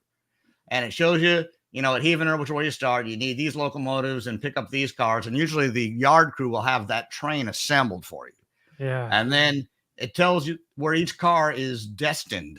And I asked the yard crew to block them. So just so happens that, they've blocked them this way. I'm sorry, it's listed this way for a reason because of trailing and facing points. The real railroads didn't want to sit there and run around. And you saw a picture of Spyro. There's no real runaround track. It's a one-ended entry. And they didn't want to just play model railroad and let's make a hard switching puzzle. So they ran all trailing points on the way out and did the ones that were facing points as trailing points on the way back. So that's why it's blocked this way. So these are instructions of how to block it. And the yard crew, the trim job, builds that train and blocks it that way. Goes to Poto. He has no work on the outbound trip. Goes to Spyro, picks up a couple of cars, sets out one car, arrives Salsa Yard. He does a big block swap, basically. I use a bad example because this is like one of the simplest trains. I'm sorry. No, this is good. This is good. This is going to set out all these cars, and this is where the cars ultimately go. But the Salsa crew will take care of that.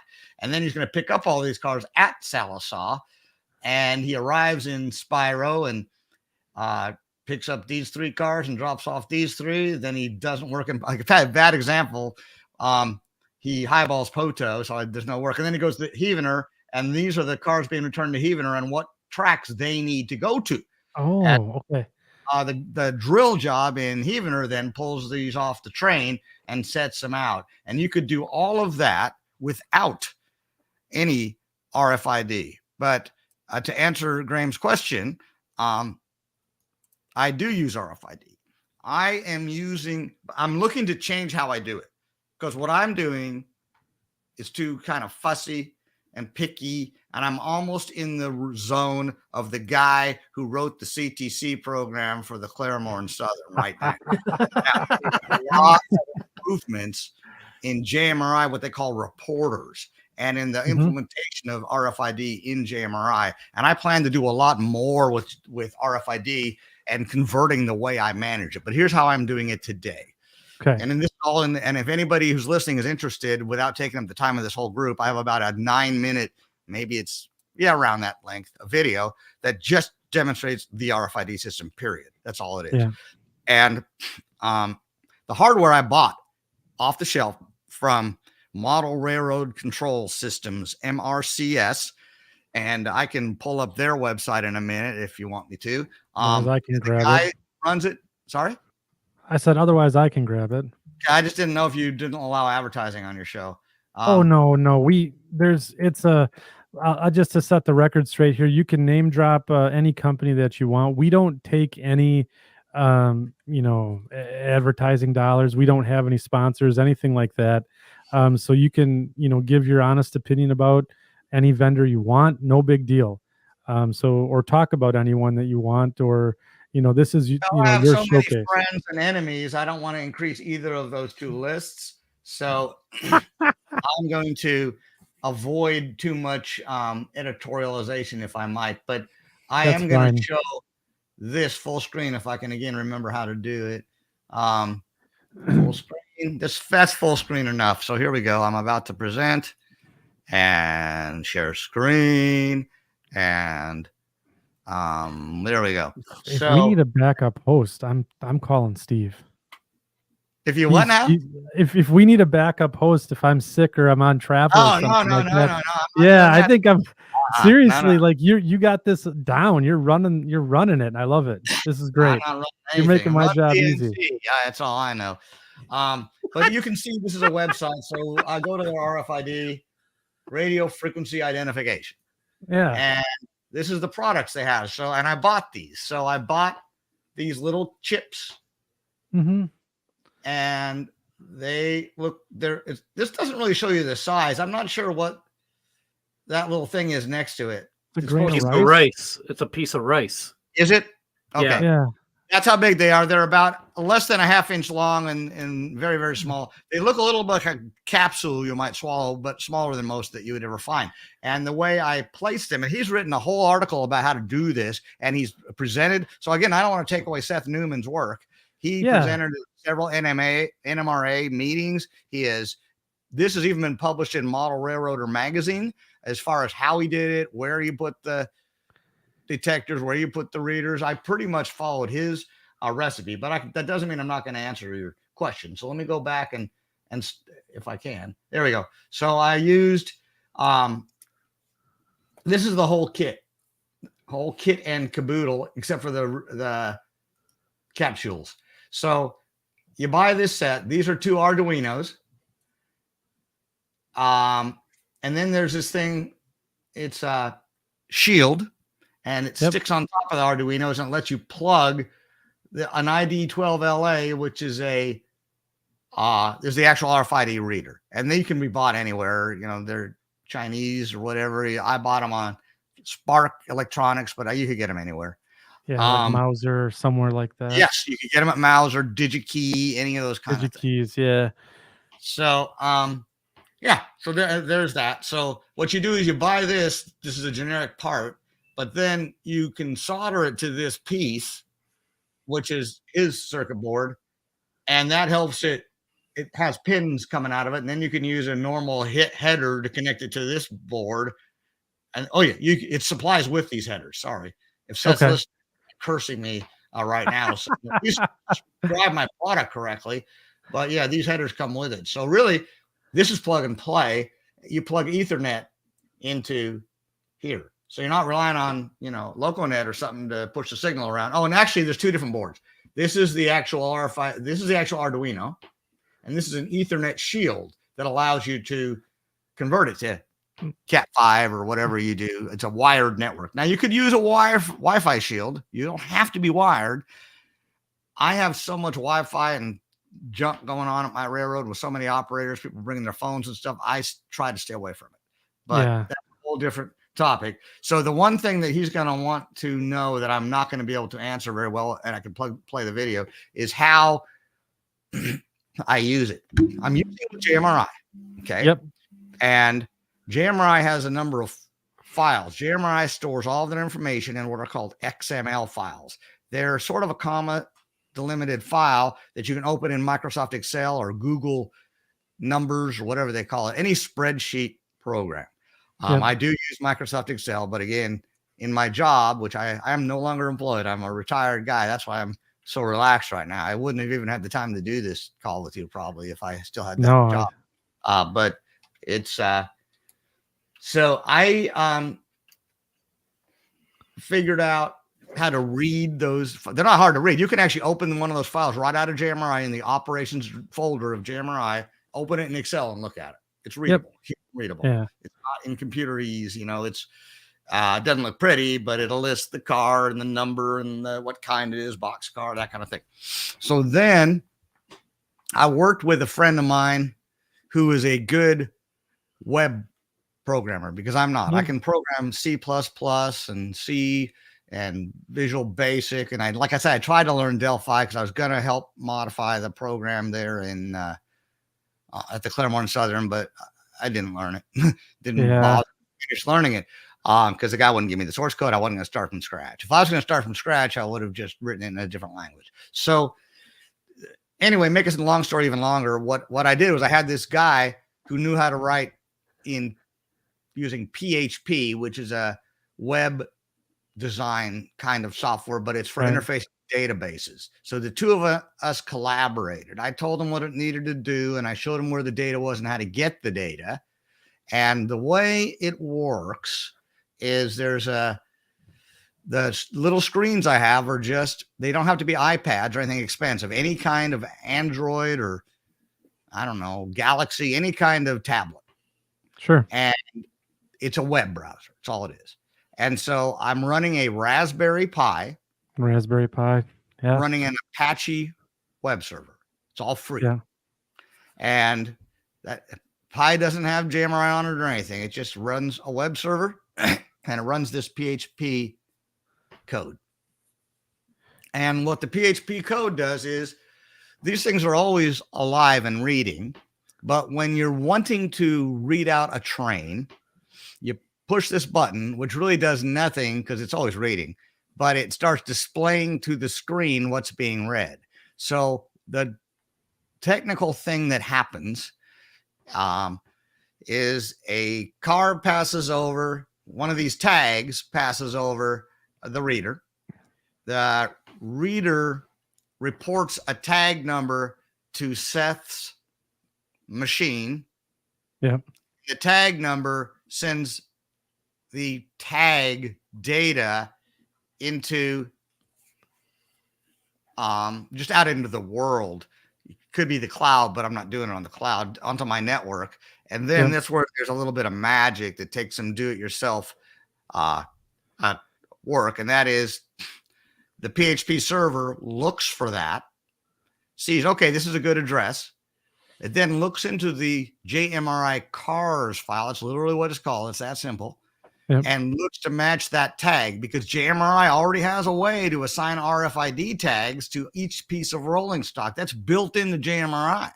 So now it'll pull up that car and it only displays the information the operator needs. So he needs to see the reporting marks, the number, and where it's going. That's really pretty much what comes up, I think. That's all. That's awesome. But that's about all that comes up. The type, maybe, box, hopper. And another cute thing it does, but this is a simple sort, is because the way and this is just specific to my railroad, it may not work for everybody. You know, your mileage may vary, as they say. into a car, a cut of cars that you need to classify, pull it over the reader. But here's what I hate about that. You're pulling it over the reader. It's reading them. So the last thing that it read is on the end. But that's the first car you're going to want to switch. Because you're going to start drilling. You're going to start shoving it into the tracks to set it. Again, I showed this all on a video in great detail, but I don't talk about the software. So what I had, my friend Rick Cagle, if I don't doubt he's listening, because I don't think he's really into model railroading and watches videos like that, but still, I'm not a person who's ever taken credit for somebody else's work. And so if I do anything, if you steal an idea from me, you've stolen it twice. You know, I am standing on the shoulders of giants.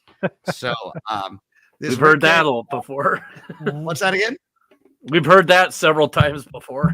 That has been said on this show before. I'm nobody. I'm just a guy trying to build a fun model railroad for my friends and I to enjoy. That's my goal. Yeah, right. That is my goal, not to be the best model. Not even trying to get a master MMR or anything like. I am a member of NMRA. I'm not dissing that either. In fact, I'm the president of our local chapter here. It's the Indian Nations Division, but superintendent, not president. That's the title. But I was kind of drafted into that. It's not something I. Were you just kind of looking out the window and they said, "Hey, you do that?" Retired. What's that again? Were you just kind of looking out the window when they were, drawing the names? They're like, "Hey, Steve's going to do that." No. I came to the meetings and they kept asking me if I would do it because the guy who'd been doing it for years was going to start a new job and he just couldn't keep doing it. That's really what it boiled down to. And I said no first because I was traveling. So a different person took my place and I thought did a fine job, but he didn't want to keep doing it. So it ended up with me. Again, not because I was good, but because I was the last choice. Like the kids are picking sides. On the last kid picked has to be the superintendent type of a deal. Oh, no. So I was the guy that nobody wanted on their team. But anyway, so what would happen was I had him sort the display in first in, first out. FIFO. So yes. On the top of the display was the last car. Yep. It was the first thing read, but it was the first thing on the display. So now you saw this list that you would be working off of, and the end car said it was a Frisco boxcar 13775, and it was going to Poto. And then you would throw the switches to line for the Poto track, push it in. I use KD magnets, and I uncouple it. So, yeah, you don't have to touch them much. But I'm another thing, and I'm not saying I'm perfect at this, but my goal is, and people are kind and they give me railroad cars and stuff, and sometimes I'll put them on the layout. Usually I will take them out. I will first change out the couplers, change out the draft gear. I like to use the KD whisker type because the kind that has a little metal spring thing, that spring sort of breaks or it gets caught, or you've had the same experience then. But I got a whole jar of them where I'm trying to throw them away over here. I want every coupler to be a KD, and pretty much the same. Not the scale ones. I use the number 14s. I think that's what they are, a whisker coupler. Now, my dad, who is a better fine scale modeler than me, well, anybody is a better fine scale modeler than me because I'm not a fine scale modeler, and he is a master model railroader, and he has earned first place in national and regional state competitions. Every model he's ever submits, he gets either first, second, or third place. I have a wall full of ribbons and trophies and stuff I took down. I brought back here that I can put out here one of these days to sort of honor his memory. But in any case, so he put all scale couplers on every car he gave me, and I love how they look. But for the kind of operating I do, lots of coupling, lots of switching. I'm not running trains. I'm switching them. Yeah. They didn't work as reliably. They're much more finicky. It had to be aligned. And I have some grades on my railroad. So because of the smaller size, the vertical curve factor is much worse. So if you started to go up a curve and then you had this action with number 14, the train would stay together. With the number 2, that grade that you saw go up on the video, the rest of the train would go running down that hill pretty darn quick. In fact, I even installed a plastic or plexiglass. You probably saw it on the video. Yeah, it was like a shield there. So cars would not fall onto the ground if that happened. Thankfully, it almost never happens. But I'm switching everything from scale to the number 14s as fast as I can, because trying to have the dissimilar types couple introduces even more problems. Yep. I've noticed that. So I hope that answered the question. So the short answer to the question is I use hardware that's off the shelf. I put the RFID codes into JMRI, and I figured out a way to do that with the web server, so I didn't have to physically type in numbers, as that would be tedious. And the magic, the secret sauce that I did not write is a web server that runs under any web server. I'm running under Apache right now, but written basically in PHP. And if there's somebody who's really adventurous and wants to try it, I will send it to you. You have to send me a direct email, and you can try and modify it for your railroad. And it should work if you're using JMRI, but no guarantees. What I'm going to change to is a much more generic approach. And this is where, if I were starting from scratch, what I would do. I am going to get rid of that whole web interface thing. No proprietary stuff, because one day I'll be too old and that guy will be too old or just be mad at me and he won't help maintain them anymore. And then I just won't, RFID will just stop working. And so what JMRI is now set up in like version, now they're up to version, 22 or something, 4.22 or 5. I think they're on version 5. I don't know, because I haven't been keeping up with the versions. I haven't updated mine either. Well, I don't want to upset the apple cart. So I have a lot of scripts I've written, and I found that when I upgrade, half the scripts just quit working. Then I got to change this word or use a different class, and it can be tedious. So I'm not a person that says don't upgrade. I am going to upgrade, but not until I figure out how to do JMRI and RFID without any external work. And here's how you can do it. Here's the theory that would work for the person who's adventurous to do it. I've been working with a guy named Seth Newman, the same guy I told you about that sells the packages. He's got a cheaper, smaller, easier to use reader, and that he's going to start wanting to use, and it spits out something that'll go right to JMRI pretty well. And he's going to use, I'm going to get a little too techie here, and it's a little bit over my pay grade or knowledge level too, but it's something called MQTT, where it's a broker that you can send signals out into the cloud or just your own network. Subscribe, pulls it down. Yep. So he's going to do an MQTT. So that way you don't need local net. You don't need anything. You can use Wi-Fi. You can use wired network. You can use whatever you want. And everything will talk with its own address on MQTT. So what you would do is you'd have readers wherever you want them. Same basic setup that he's selling now, just a little smaller, more compact. It'll use Arduino Nano. It won't need a full-on Uno. And it'll talk to MQTT. And then in JMRI, they've now got an MQTT as well. Like you can pick LocalNet, you can pick LocalNet or Digitrax or NCE as your data bus. MQTT is a choice. Yeah. They also have LocalNet over IP and all of that kind of stuff. So you could use JMRI to just get that information. Then all you'd have to do is write a Python, or I guess it's a Python script. No, it isn't. It's a Jython script. Write a Jython script in JMRI. A lot of people will do those if people listening don't, like to do them. And then it would put up whatever you want it to put up on whatever display system you want to. JMRI also has a built-in web server. So even if you're just operating out of the box with JMRI, no special hardware.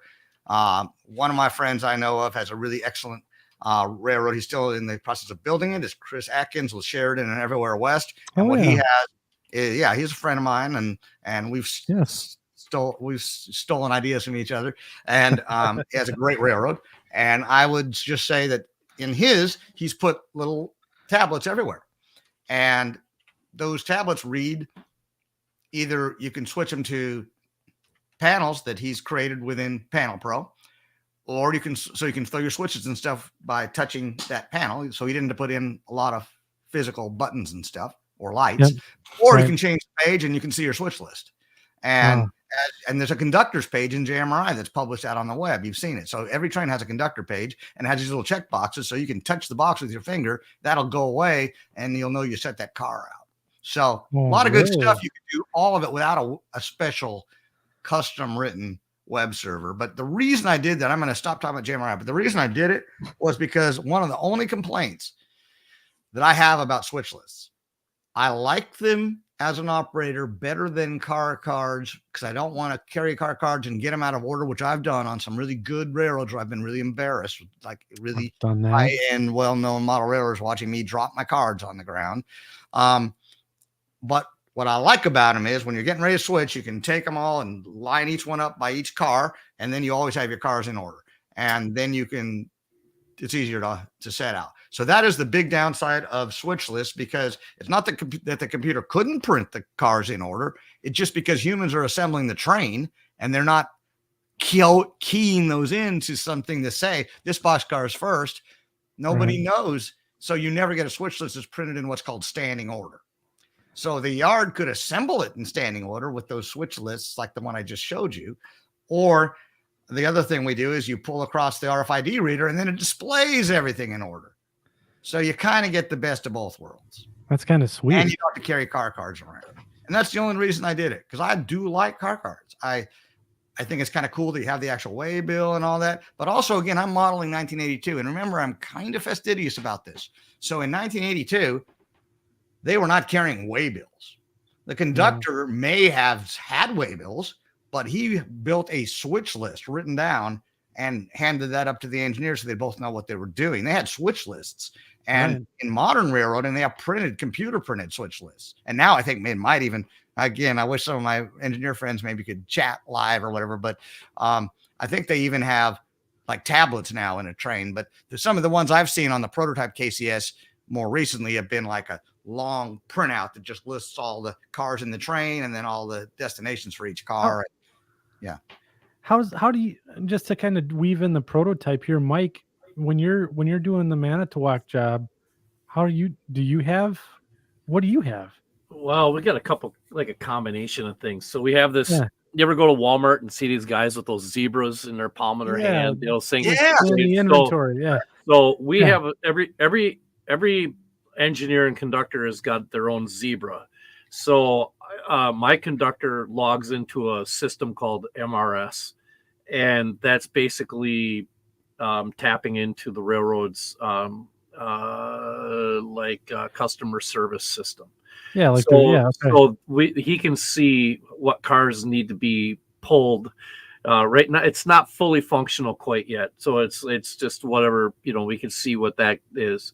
But we also get the paper work order, which tells us, which we operate off of, because that thing is, if I could run it over with my truck, I would. But eventually it'll be fine.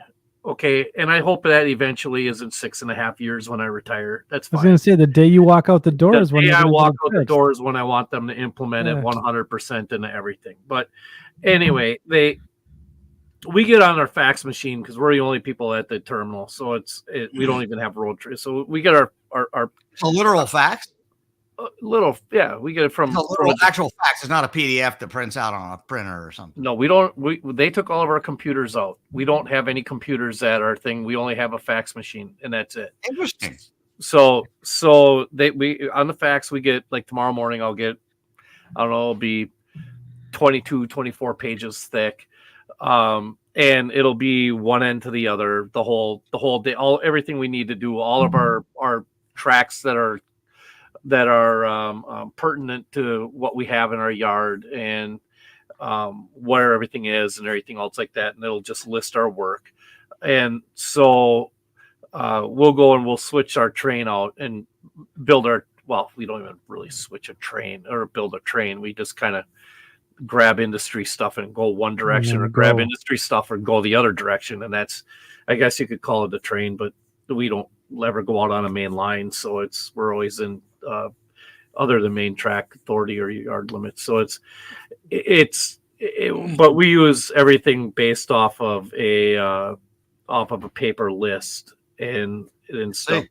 But at the same time, when we get to a customer, if they have extra cars there that are, like, say we go down to Brees malting, and we have a track down there. They always put all their empties that, like, say we would have put 10 cars in there on a Monday, loaded full of barley, and our work order only shows us pulling 7 of those 10. They'll put those 7 over on a downtown track. Now, when we go into our which is their pulled track, but in our EOM, which is what they call it, electronic operating manual or something like that. I can't remember. Whatever. The zebra thingy. So the zebra thingy. Yeah, I can actually pull up and log into the same MRS system as my conductor, but I can only view it. He can make changes. I can view.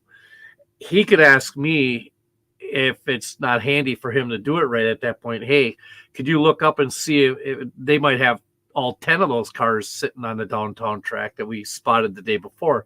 Hey, can you see if they released these other 3 cars? Because it only shows us pulling 7. Well, there's 10 of them there. Well, did they release these other 3? I can look on there and say, oh yeah, they got them released. Okay, well now we can go and pull those cars, because you can't pull a car that's not released. So it's just it's kind of a combination of different media is being used now. It's very much a transitional time period. There's gonna be a time period here not too long from now, probably within the next year or so, where they're gonna do away with all of that paper stuff, and we won't even get any paper. Yeah. And we'll be doing everything on that little handheld, on that zebra, and it is going to be a disaster. But really? Yeah. So let me ask you a question then. There you go. So that's basically an RFID scanner, right? The zebra. It will be able to, at one point, you will be able to go and point it at a car and get information off of that car. You will be able to do that at one point. Understood. How are you using it now? I thought you said you took it to each car and it read something. I must have misunderstood. No. The customer service still inputs into a program are what we have for work, and it tells us like we could look up. A good example is Monday afternoon. We were done with all of our work, but my conductor went on and looked at it and said, oh, hey, by the way, just so you know, Spartech just went and released those 2 cars off the short track. Oh, good. Yeah. Well, it's not on Monday's work order. That's for tomorrow. So that's for today. Yeah. So we were able to look and see, like I don't have it with me because I never let it leave the depot and manage. No, I understand. But we could go and look and see if, like, out at Rockwood, which is our furthest distance we go, it's a 7-mile shove. So if we go out there, we could look and see like today if we were going to if they were going to have anything for us to pull. And then I can look at other trains and figure out, like, I could look up in an app that's on that thing called a train journal, and I can look and see, hey, 447 out of Kirk Yard, when they got out of Fond du Lac on their way to Neenah, because 447 goes to Green Bay, they set our cars out. They're the ones that handle our cars out of Kirk. I could see, yesterday, and it's always the day before, because they leave, like, if it's today's the 28th, the trade from the 27th is the one that would be for tomorrow's stuff. So I can look and see, we got 3 IPs coming. We got 2 cars for Sadov's coming. We got a car for Francis Crick coming. So you can see what's coming on the incoming train. I can, but it doesn't necessarily mean that they're being ordered in by the customer, but we can see what's coming. So it's in that way, you can see how bad a day it's going to be the next day.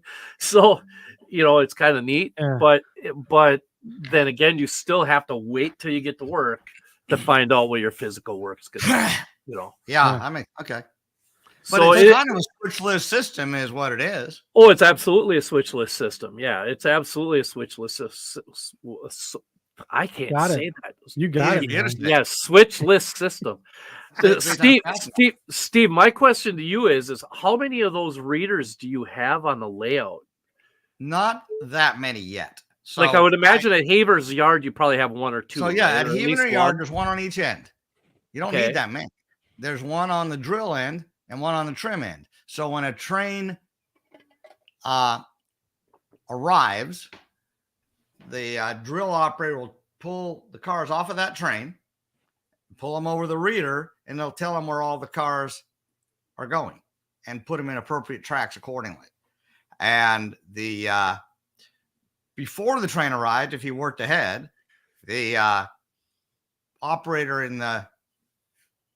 on the trim end will have already pulled the outbound cars, and he may or may not use the reader. We have a reader on that end too, but because it's so much easier, because usually they're all on that track. Right. But every once in a while, to your point, there's a car that wasn't ordered or something. So you may have 12 cars on the track, but only 9 of them are going out.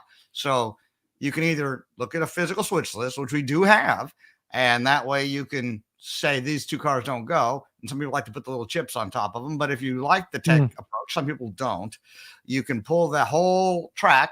Let's say they're all cars that are going to Pittsburgh, Kansas.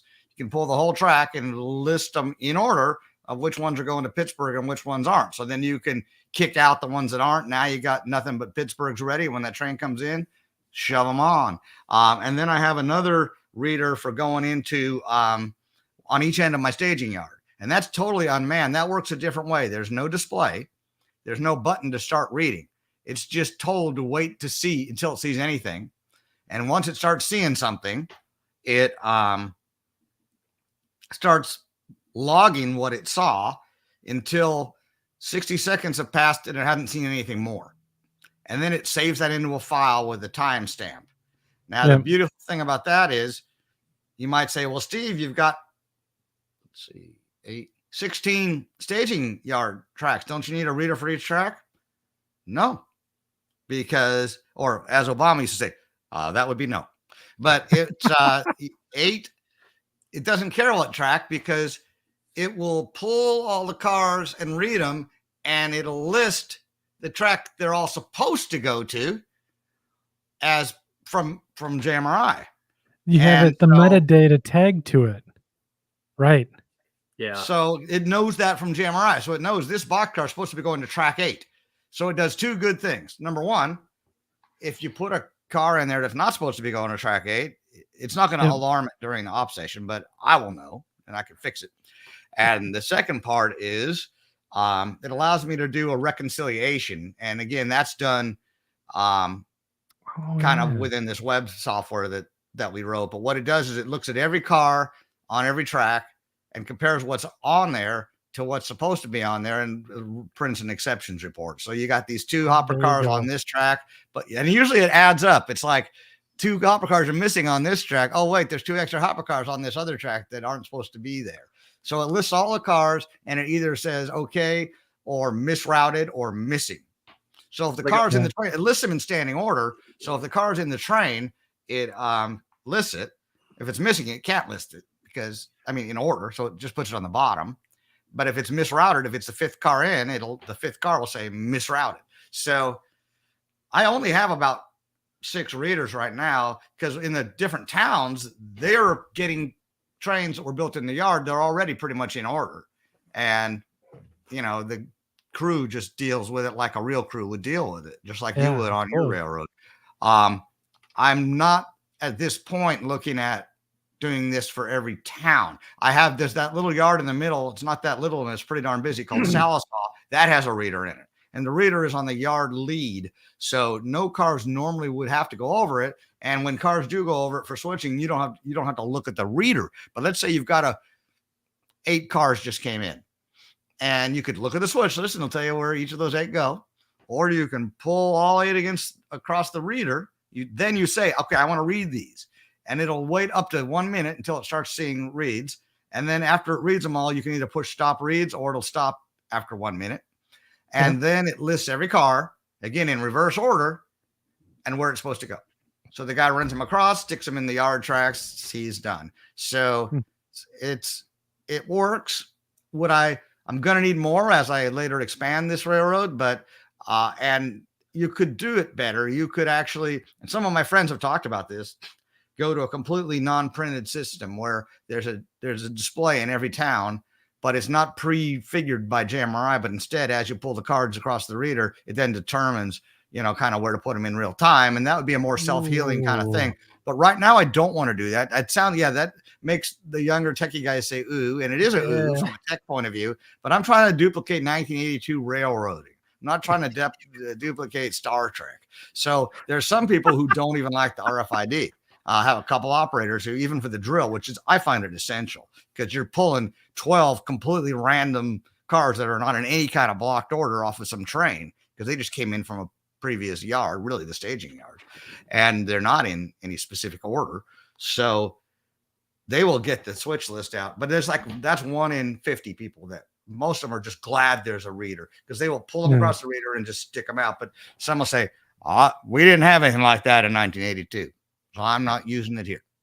So when you have a train go into your staging and it goes past the RFID reader. Yes.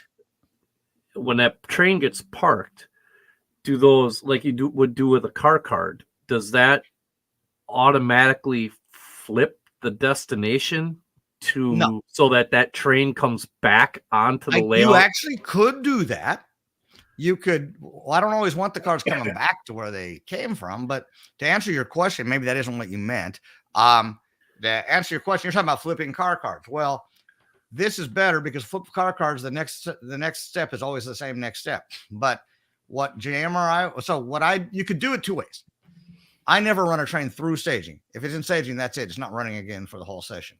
If you were to run it multiple times, JMRI does have an automation method where if the train terminates, then it could be told to generate a switch list, which is basically the equivalent of flipping. Right.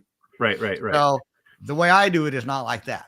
The way I do it is after we're done with the op session, everything is what it is.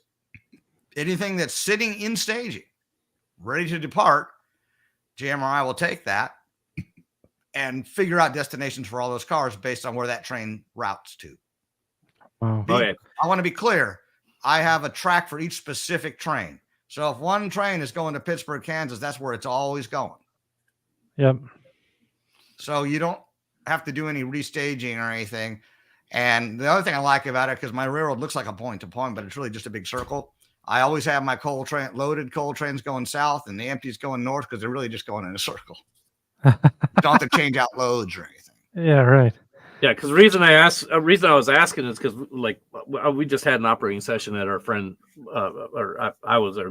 Andy wasn't there, but I mean, wish Andy would have been there. Wish Andy would have been there. He'd have had a blast, but he couldn't make it. But anyway, our friend Luke Lemons has a really good Sioux line, really beautiful Sioux line layout, and when you take a train out of Fond du Lac, he has his car. He uses car cards, but what he does is might have Stevens Points or Wests. So it's Stevens Point is one end of the layout. That's one staging yard. Fond du Lac is another. It's like kind of like a glorified staging / fiddle yard type of thing. So when you leave Fond du Lac, you go through the whole system. You get up to Stevens Point. When he gets around, he'll flip those car cards. Now those car cards, some of them may end up setting out at a middle yard location called Neenah. Now some of them may end up being BRCs. Some of them that are going. Well, let me be clear. The points beyond Fond du Lac.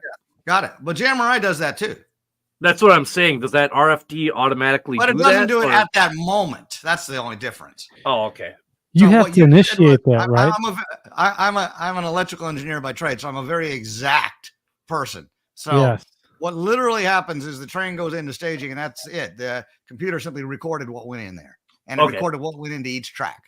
Then when I say, you know what, I'd like to have another operating station, I push the generate train button on JMRI. It's one single button, each switch list one at a time, and it creates every switch list for every train. And it will send the cars to a destination where they're needed. One where the car's been there a while, needs to be replaced. It needs that kind of car, and it might go to a midpoint yard. It might go all the way to the end of the railroad. It might stop at Heavener and get on a local train. Absolutely the same as the car card, but there's no fiddling. I don't physically flip a card, and I don't even move a card around. Yeah. Okay. I used to declare more in Southern because it was car cards. One of the little jobs I hated to do, but we did it. if you're a part of the, core group of the club, which I was, is between every operating session, we had to go back there and line up all the car cards against all the trains and staging and flip them all. Yeah. It was a hassle. Oh my God. That was when I was I'm still part of the Rippin Club here in town. But when they did operating sessions before they got their new layout, I would have to go through and catalog where every car was, put the waybill with it, set it up for the next session, because it was just a disaster. I hated doing that. Absolutely hated doing that. I'm anti-car card. I just use switch lists. I'm proud to say I'm not anti anything, because I have some friends that do car cards and they do a great job. And so again, I will not go on record as that, and I've had some heated discussions. Now this print is a little small, but I'm going to try something anyway. It may not be legible. But I'm just going to show you, because it kind of goes to, sorry, I can't move this anymore. Yeah, it's going to stay where it is. Okay, well, let's just do it anyway then. This is what Mike was talking about. I wanted to try and make these letters bigger, but I can't zoom in Windows. But this is what my train build list looks like in JMRI. And these are all different trains. If I want to create a switch list, I just go to Tools. And I could make a button that would say do this if I was even lazier. Automation. And then I just hit run. And all these will change from. See, this shows where they were from the last session. We finished operating. So this train is still en route. This one terminated. This one is en route. He has 25 cars. This one is, it has different data about each of the trains. And I will get that all reconciled and everything. But I do it with one button. Yeah. So you just have to. Essentially, the only thing that you have to catalog is if the train made it to its destination. Even if it didn't. I can create a switch list for it sitting in the middle of the layout. I suppose you're right. Yeah. But usually we would just finish the switch list that was already created for that train. Yeah. So how many trains do you run during an op session? Then you had what? 15, well, I've never really thought of it that way, but I'm going to try and guess at it. It's not a gazillion. I've seen people with more trains than me. But there are 16 roughly what I call through trains, some of which do work and swap blocks in different yards and some of which don't. But then on top of those 16, there are a lot of locals that just get built in one or the other yard. So there's 16 sort of through trains, and there's probably at least 6 separate jobs that service branch lines or do a turn somewhere or something like that. So it's probably 22 to 25 trains. I never really thought of it. I guess whatever you saw on that screen, although it was hard to read, that's how many I have. And then typically, how long does one of your operating sessions go? It's supposed to go 3 hours, 1 p.m. to 4 p.m. I say supposed to be because usually it takes 4. Yeah, okay. Sure. Depends on the crew. Yeah. And it depends on if I have tech problems. I'm not going to tell you that all the stuff I have always works perfectly. I've had problems with every kind of equipment for every kind of reason. I had the weirdest kind of some problems. Like I am out in a barn. Everybody envies me having this large building. Yeah, that's nice. What's not nice? Mice. One time they came in and ate all the leaves off of my, what do you call them? Speed trees, or those ones that you have to make yourself. So you dip them. What? The super trees. Yeah. So I had bare branches. They ate the leaves off of it. And I've had all sorts of things. So that didn't hurt the operating station, but I had a mouse. I've gotten rid of the mice. I've found a lot of ways to get rid of them, some of which are not legal in the United States of America, but I found ways to accomplish it anyway. But in any case, they do sell stuff in China. So I don't have mice. Let's just say that. Hashtag not sponsored. Yeah. So there are no mice, but the worst thing they did is they would like to chew through wire. Yes. And with all those detectors and signals and switch throws, that was the worst. Yeah. And it could be any little thing like chewing through the local net, then half of the layout won't work. Or it could be something small, like you chew through one wire for a tortoise, so you can't ever throw the switch. It always sits in the same place.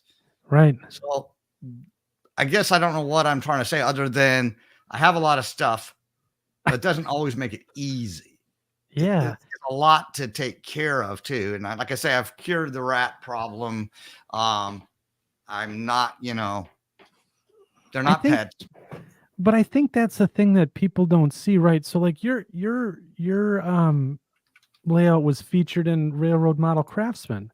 Yes, it was. And you see these big beautiful spreads and the wonderful article that was written, and then you don't hear about, well, I have problems with mice. Yeah. And there's tons of maintenance. Brag about.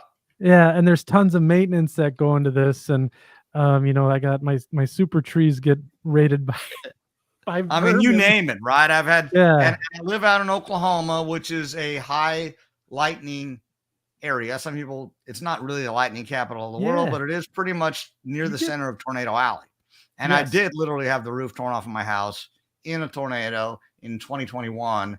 And the good news is it didn't touch the model railroad, which is in a steel building, but it was not really because the building was so strong. It was just dumb luck. The tornado was a smaller tornado. It was very surgical. It hit my house and it hit a pergola and it destroyed my pool and my pool house, but it didn't hurt the railroad. Thank God. You wouldn't be talking to me today if it had, because I wouldn't have rebuilt. I don't think it would have been too discouraging, all the time and love and money I spent putting into that. Yeah, I suppose. But like I say though, because of that, there's a lot of lightning, and there was a lot of surges. Yep. And so I would have equipment just fail for no reason, like something that worked perfectly good on the test run a week ago. We do an op station, and now this locomotive no longer remembers its address, or the switch won't throw because the switch control board got fried. So I have spares on kind of board. I have other locomotives I can sub in. I'm ready for stuff to go wrong. But even with that, sometimes it frustrates operators or whatever. And like I said, not every session is smooth. So that's why some of them don't finish in the 4 hours, or in the 3 hours. Sure. No, that's a really good. 3 hours is a pretty typical length, though. What do you hear on your other presenters, Andy or Mike? What are their sessions like?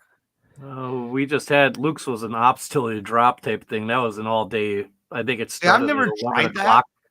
It started at 11 o'clock, and I had to work that day, so I showed up at like 3:30 or 4, and I went. Wow. I went home because it was on Black Friday, so I ended up getting home at like 10:30 or 11 o'clock at night. At night, from what I saw. And like Mark Herrick, I guess my railroad is not as big as that then, because I would run out of trains. Now I never run a train twice, and I have a switch list printer for all of them, so it's a finite thing. Now there's a way I could do an op till you drop, and I know how to do it with this computerized stuff, and that would be that as soon as, like you said, as soon as it pulls into staging, I could tell there's actually a setting on termination for each train to do something, including run a script. And so you could have it rebuild the train and be ready to go back out again with the same locomotives and do completely different work. So I could keep rerunning these trains. I don't know how people would enjoy that or not, but I've never tried that. I know it's ProRail what they do, and I've gone to a few of the ProRails. We actually hosted ProRail here in Tulsa, which is the only reason I got invited. Nobody's going to invite a guy like me to anything. It certainly didn't even get invited to people's birthday parties when I was a kid. But I got invited to the ProRail because I hosted and ProRail people operated on my railroad. So I know Alan Schrader's BN Burlington Northern layout. How long was that one, Andy? That one was all day. It's like an all day thing. And then I know Ron Colfer. I've operated at Ron Colfer's house, and that Bob was Welke is all day, 3.5 or 4 hours. 5. Well, matter of fact, I think Ron Colfer's was closer to 5. Robert Welke, his layout is every bit of 5 hours, isn't it? At least. Mine.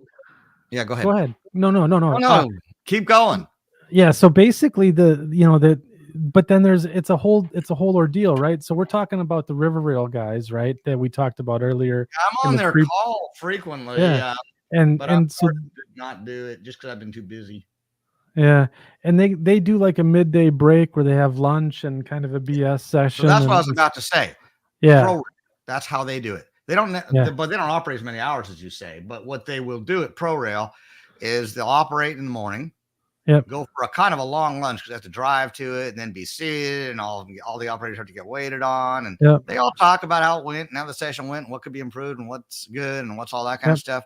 And then we go back and operate some more. So this whole session could take 7 or even more hours, but the actual operating is still only 3 or 4 hours. But when I add on to my railroad, I guess it could take longer, but also I find that not everybody doesn't want to stay much more than 4 hours. Maybe it's my age group. Like I say, I'm a little older than you guys. And I do have people that are like, oh man, even if it's still going and it's been 3 hours, some of them will just say, I'm sorry, Steve, I can't stay. My feet hurt. Yeah. So shameless plug. You mentioned the NMRA absolutely article. So there you go. So this bottom has nothing to do with me and whatever, but this is the cover page and this is my railroad. So, and it's always 1982 on my KCS sub. So there's the shameless part there, but we're done with that. I don't know. What do you also want to talk about besides that? So I think what we'll do is I do want to talk about. So a lot of people have asked questions about the new building and the new don't part have of enough the information to fill a thing because I haven't. It looks like a bunch of wood. Yeah, I can share track plans. I guess I got to find some of that stuff. I'm willing to do it, but I did not come prepared, and there's not much to show. No, that's okay. Yeah, it's just more. Maybe let's just talk about it. So, what are your plans? So you have the third sub, and now is it rumored that you want to essentially what do you want to do to expand upon the third? I've already started, but what I have doesn't look so much like a railroad. So let me find. I think there was at least one picture that one of my friends gave me that will show, and there's maybe just two. It's not. You'll see what I'm talking about as soon as I can find this picture. I should have had it handy, but I did not expect this question. No, that's fine. That's I'm scrolling through these, and for whatever reason, I'm not really seeing them. But I know I have them because here we go. So to start, before I bore everyone with this picture, I had another building just like my original building, exactly the same, built or erected, I guess. Yeah. Next to it, there's a company, luckily for me, in Oshaleta, Oklahoma, which is nowhere. It makes Coweta look like a metropolis, and it's called Lucas Buildings, and they make steel buildings. But out here in this part of the country, people are building barns. They're building little, even manufacturing plants, and even businesses built out of these steel buildings. It's a pretty big business. So I had a slab port, and I had a steel building 45 by 60, but this building has no walls. It is just railroads. So I'm about to show what little pictures I do have. Let's see if I can make it full screen. I don't want to say if I can. I know I can. But this is not going to look like a train. I just want to warn you guys. So it's going to look like just a pile of wood. Yeah. So here we go. Let's let it rip. But you will be able to see how I'm doing the. That's weird. I'm not seeing the picture that's on my screen as one of my choices. Here we go. Now I have the entire screen is what I did. All right. No, it's not what I'm trying. See, that's not what I was looking at. So I was looking at a picture, a photograph that was taking up the entire screen of just the bench work. I'm going to try it a second time. Okay, now let me try and share. Okay. I don't know what I did wrong. Share screen, window. Here it is. It came up this time for some reason. There you are. Okay. That, see, that doesn't look like a railroad. So here's one of the exit doors. There's double doors here. It's this thing is not even part of the railroad. This is a table saw with a bunch of rollers. So one guy, me, or two people, me and a guy, can put pieces of 4x8 sheet, 3/4 inch plywood, run it over to this table saw to make all these different components. So it's hard and unwieldy if all you had was a table saw to run a full length 4x8 sheet of plywood. So you put it on here. This is long enough to hold a 4x8 sheet of plywood in its entirety on either side. So you don't have to lift it or carry it. So I can sit there and roll it on these rollers. There's a piece that's been cut and getting ready to get cut some more. And this is a full 8 feet long, but it doesn't take up this whole board. You roll it around and then shove it in across the saw, and you've made your wood. So you can see this isn't straight, obviously, yet. These are. You can see how it's going to be. This is the bottom deck. It runs all the way around the outside. This is the upper deck. You'll stand up on this raised floor, and operate. There will be curves on the ends of this. I just haven't finished that part yet. And there's 3 levels, actually. Ground level, sort of a mid-level. Let me see if I have another picture like this. I think I do. Yeah, and this is more of a better view of how the deck works. Now, the deck you stand on is going to come to where that saw is, but I needed to have room for my saw, so I haven't built. That'd be the last thing I built. So I have a raised floor. It's full flooring grade, 1.25 inch plywood that you could use in a house in a 2nd story, because I don't want to get sued. Somebody falls through the floor and, you know, they're 80 years old and have a heart attack. And there goes my hobby, you know. So this will be the valance. Will be mounted to these things and hang down just a little bit below, so the lights will be hidden. My gosh. The railroad would be on here. Now, it's not all going to be flat like this looks. It's going to be on risers. You know, it's what you call open grid construction, right? So there'll be individual risers. And then people that are on the lower deck will be standing with their backs to this wall, operating, you know, looking, I don't know how to describe it, but looking from the wall towards the railroad. I wish I had more pictures. I think those are the only 2 I have of it. Yeah, now we're back to the actual railroad. So I'll show you a track plan. I have that. Let me see which ones are easiest to pull up. So let's see here. Documents. Give me a second here. Yeah. This will give you a pretty good idea because it's a track plan. I just got to figure out where I put it. I'm still just kind of awestruck here. You know, just looking at what we. Well, you've operated on much bigger railroads than this. It sounds like if you've done. No, not even close. No. Luke Lemon's layout is half of that. Half of your original layout is his is what 24 by 42, something like that. Double deck. And it's double deck with 2 helixes and nothing like this. By the way, I'm not, like I said, I'm not knocking it. So here we go. I'm going to try and find the maps. Where would I put? No, that's just unbelievable. I don't know if anybody has got a layout like that around here. I generated them all in CAD Rail, but I don't want to have to open up CAD Rail. I know I've got PDFs that I've made of them. Let's take a look this way. Yeah, people love the track plan. I think that's one of the, I don't know. I get a lot of benefits. I promised to show it. I mean, I just got to figure out where I would have put it. I have everything on Dropbox, so no matter what, and that's why I can do all the stuff while I'm flying on planes. So no matter what I do, it's on every. And if I create a switch list, you know, on an airplane, it's the same when I land. So let's see, because I used to have to do that before I got retired, which I did now. Let me zoom out so my head's not moving off the screen. Come on, where would I put that? I'm gonna try. I think it's got to be under KCS. And then it'll be under track charts. No, I don't think so. That's the prototype track charts. It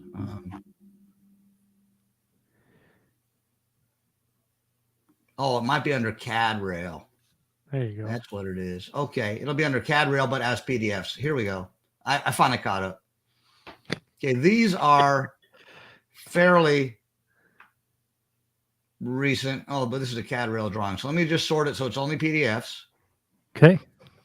And hopefully I'll find it. I wish you could do 2 sorts, like PDFs and by date, but here's second sub, upper level version 11. We'll start with the upper level. Okay. And I'm about to put it on. Don't worry. I'm not trying to build suspense here. I'm doing so, but completely unintentionally. And I pushed full screen, but I'm not seeing it in full screen, so I'm a little concerned. There's something hanging up on my computer, maybe with all this stuff I'm trying to do at once. Yeah. So I'm a little hung up now. Oh wait, I know what's slowing me down. JMRI is still open, and that uses Java. That's a resource hog. Yeah, it is. Yeah. All right, so now we're talking. Everything's working with JMRI shut down. Present. Share screen. Let me know when you see it. Got it. Here we go. Okay, so I'll have to zoom in to show it around a little bit, but this takes a little bit of knowledge in terms of he's laughing. I'm just amazed. It's just amazing. This is huge. The upper deck on the other layout, that whole thing is the third subdivision, but a part of it, the end of the video, was going into Westville. Okay. So it's hard to explain this. I have a 3D model that does a better job, but I can't. How would I project a 3D model? But I actually built the 3D model of it. I had a friend build it. Okay, again, taking credit for other guys' work. But it's easier to understand with that 3D model. But the upper deck of my existing layout would be here where my mouse is. If that's showing up on screen, I don't know if it is. Looks like it's not. Yeah, okay. It is. We can see it. Okay. At least I can. The upper deck is here of the other layout. And so I'm going to cut a hole in the wall because I only bought 3 walls for this. I didn't buy a wall to the right. And so it's going to come through, and it's still going to be sincere because right now you walk past it and you turn and you walk along the end of it to get to the, anyway, you're still going to be looking east, but you're going to turn left and you'll be facing the opposite way. You'll be facing here, Stillwell, and then you'll go here. So you're on the upper deck here, and then you've got, so this Westville is going to stay pretty much the same as it was before, except the spurs will be longer. Then you got the town of Watts. Then you've got the Siloam Springs, which is a pretty busy town with a lot of switching. I'm gonna see if I can zoom in a little, unless you guys don't want me to. I can't, so I can't figure out how. Oh, okay. Yeah. By all means, zoom in. So you go around to Siloam Springs, and again, these are all numbers off of the slick charts. No, I didn't make this up. This Wayne Allen Lumber Company. That's a spur 54. So you go through here, and I also have different elevations. See, that's 74 inches above ground. This is 72. There's going to be different heights up and down. Then you go on the upper level. Now, this funny colored level is common to both. This is a transition level. It is not double deck. But instead of having just that one peninsula transitioned on the other layout, this will have a lot more physical space. So this is going to be the same even on the other drawing I'm about to show you. So now you're going into Gentry, and you can see here that the heights begin to change. Decatur, Noel, it's not pronounced Noel like the first Noel, Arkansas. I'm sure people postmark from there, and they do, on Christmas. At Christmas, right? Yeah. But 71 inches, but where the town really is laid out is only 66 inches. We're going down pretty good, but I've already calculated the percent grades on all this because that's another thing that CAD Rail will do. Now this isn't going to be straight like it's shown, but I didn't bother drawing every turn. And then you come into Anderson. Now you come this really long, just going to be a windy, meandering with a signal in the midpoint to give you some feeling of actually running. It will not be straight like this. Then you get down to, this is the equivalent of the lowest level, but there's nothing above it. McElhaney had this thing called the government lead in 1982. It doesn't anymore. It's kind of all shut down, but it had all these businesses that were related to the defense business and government owned and things like that. And you got your main and your siding. Now you're going under. So now to follow it, we'd have to go to the next map. So I stopped sharing while I load up the next map.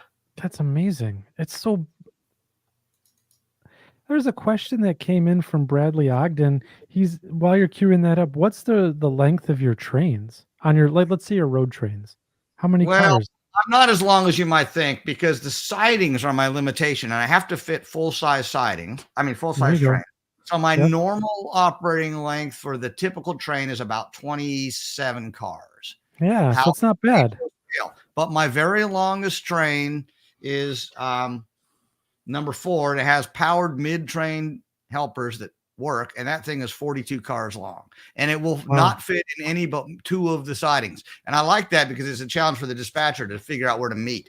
So I have a couple of overlength trains like that, but most sidings that I have are about 16 feet long, which is 32 HO 6-inch cars, but some cars are longer than 6 inch. And so I made it so that every normal train can fit into every siding. So the dispatcher is always checking the lengths, but on the dispatch panel, I do show the lengths. And on the that train stat board I showed you briefly, or I didn't show the audience yet. It's on one of the pictures I showed. It shows the lengths of each block, and it shows the train lengths. So, okay. So here you go. So I'll zoom this in maybe. And I guess I'm going to do this all full screen again. And so now we're coming. This is that transition. So this is the same as what you already saw. But now we're going to follow it along the bottom. So this is about 58 inches, but it starts to go down to 45 inches. And the standard rail height on the bottom level is 45 inches. There is some undulation, but there is a standard rail height. And this is going to be a fun town to work. And on the prototype, it was yard limits. So the dispatcher could clear through here, but all you got was a flashing red, a restricting signal, and you would have to check with the yard, and the through track is here. I actually have a CTC signaling diagram, but it's in CAD rail. I don't have a printout of it that shows where all the signals are and what's yard limits and what isn't. And then you come to here, and at Dalby is where they can't see the picture there, Steve. The picture didn't come up there, Steve. What picture didn't come up? The picture of the second deck, the next part of the layout. Oh, I've been showing you stuff and everything. Yeah. I'm so embarrassed. Let me try. Oh, no, that's okay. Yeah, try that again. It's not the first time. You should see it when we do our short line of the show and stuff. It's hilarious sometimes. Okay, is it coming up now? Yeah, it's up there now. Let's see here if I can see. Did you add it or do I need to add it? All I did was share it. There we go. Okay, All right. Now, so let me do it again. So sorry. All right. No, not a problem. We followed all this already, so I won't bore you with that again. But notice how Gentry seems to go to nowhere. That's because it's above. The rest of this is above this, okay? Holy so now we're cow. looking at what? I said, holy cow. Yeah, so this is the lower level. So you get into McElhaney, and as I was trying to say and did a bad job of it, at this point, there are two signals, and of course, there's the double-headed absolute signal. And the dispatcher can clear a person in, but all they get is a flashing red. Okay, gotcha. Speed. And they have to navigate through. And the main line is this. It's not a different color on this, so it's hard to point it out. But the main line is this track here, the one that's straight. Right. This is like a yard track, but the rule is like, it's not like this anymore because hardly any of it even exists anymore. I'm sad to say, but in the day, and I thankfully was alive this was like this in 82. It comes from a 1982 slick chart. That what they would do is the switchers weren't working like constantly on all these tracks. So what they tried to do was work the yard, use this as a yard lead, that kind of thing. But if they're going to work all these industries, which they only did, a couple times throughout the shift, then they would take the track and they had right over it. But if the dispatcher said, I've got somebody coming and they'll be in McElhaney in 20 minutes or whatever, they were supposed to try and clear up, pull into this depot track, pull into one of the siding tracks, and then you could slowly route a train through. Then you'd end up in Dalby, which is where even as late as 2000, the year 2000, they added manned helpers. Don't know why they didn't add them for that other grade I showed you. They didn't. Oh, well, yeah. I know why they didn't, because they were coming out of Shreveport and they had to climb Rich Mountain, which is the ruling grade on the whole railroad. It's beautiful. There's a lot of videos of it. I did not model it because for modeling, it's boring. It's beautiful, but you're just going up a mountain. There's not a single set out or spur or anything. And there's some sidings to do some passing. And I've rail fan it, and I love to see those guys throttling up at run 8, moving 11 miles an hour, with a heavy load. It's fun to watch, but it's not good for model railroading, at least my kind of model railroading. So you come around here. So in real life, they had those things super powered so they could go up that steep hill because they were already powered up enough to get to over Rich Mountain. And then they pulled the DPU off in Pittsburgh Yard up here. Right. And the trains going south, it's all flat between Joplin and Kansas City pretty much. I mean, not completely flat, but the grade is like at most a maximum of 0.4% or something. So they would add helpers here to push through all this mess, but then this is all a climb. Wow. That's why it's a transition section. So then you go into Joplin, Missouri, which is here. And it's probably the biggest town. It's going to have Joplin Union Depot, which it served multiple railroads. And I'm going to try and get some others, at least the Katy and maybe the Frisco in there. The Santa Fe actually served it too. So, but I just don't know how much trackage I have to try and model all that. So this will be Joplin. And then you come into this little branch line that goes to Asbury, Kansas and Waco, Kansas. And then finally, this is the yard that I love it because people are going to see this and think, okay, you built a model railroad yard. It's a parallelogram. It's a model railroad yard. Oh no, that's the way that yard actually is. So that's really Pittsburgh, Kansas then? Not how it's laid out? Not like that anymore. Well, it is still like that, but there's some of these tracks have been abandoned. They only use about 4 of them. They do some block swaps and stuff. It's not as busy as it was in 1982. But it's the last before Kansas City. Oh man. But it's laid out this way. I can show you I might be able to find the slick chart, but I can prove it. But so it's kind of fun because all these tracks are exactly the same length. You don't have to worry about the long trains need to go here and the short ones here. Yeah, right. They have this really long, it goes off the drawing, it still continues, lead track. They can pull an entire track up the lead and drill it. So on this yard, there's no trim and drill separately. There's not as much work as there is in Heavener. There's not as many trains that originate. It's more stuff being swapped. There's some locals that originate out of it. So what they'll do is the train will come in and cut over. It'll cut over to this middle track, and then a switcher can pull it and then start sorting it into the tracks it needs to go, pull the cars it needs out, stick them on the back, and then the engineer continues on his way. So it's a 1-person yard job really on that one.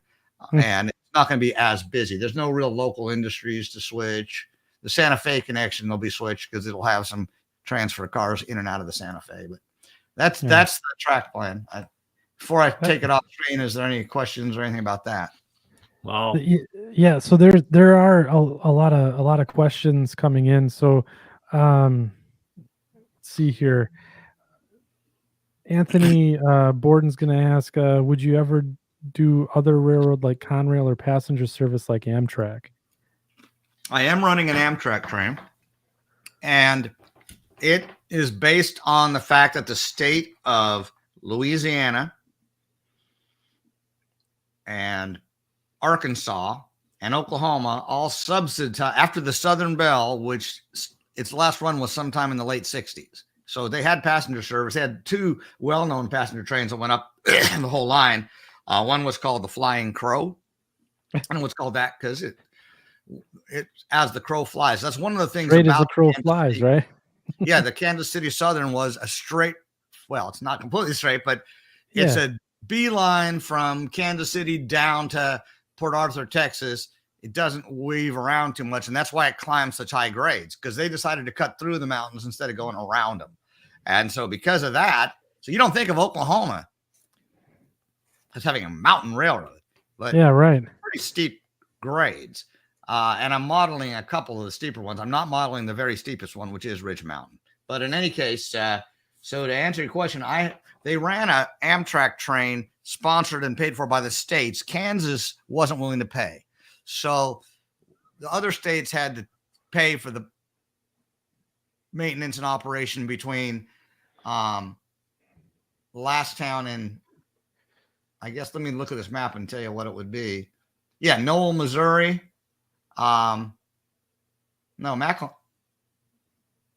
Sorry. When do I get to Kansas?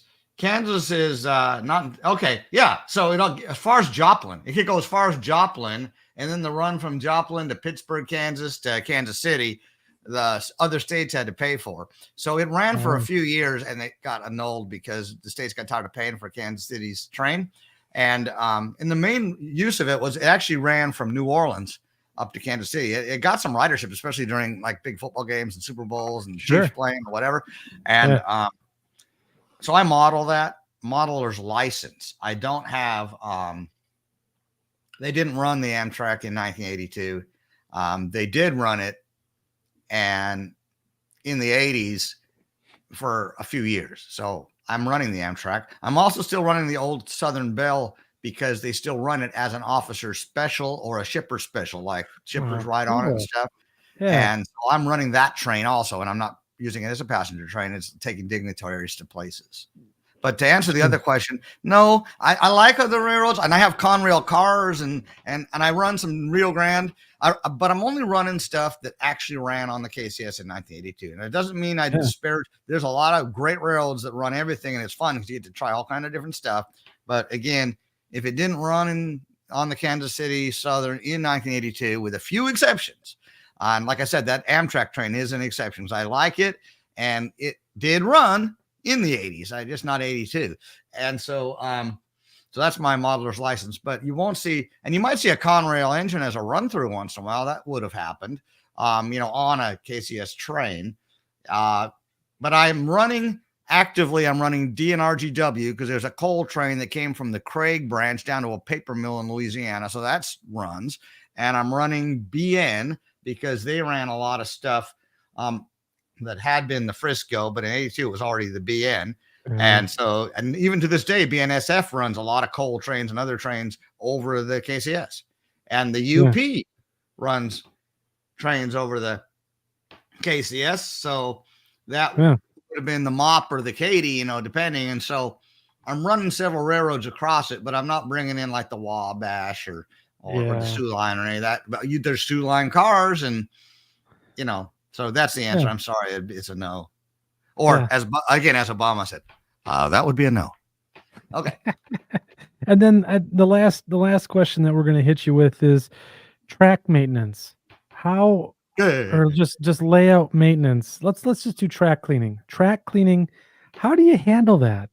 Well, I came up with a system, and I don't think he's a competitor because he doesn't do videos, but you probably know Joe Fugit of the Railroad Model Hobbyist, the website. Yeah, MRH, right? Yep. He lives in Tulsa now, but he didn't always. But anyway, he did he's got articles in it about this to explain it better than me. It has something to do with the oxidation level.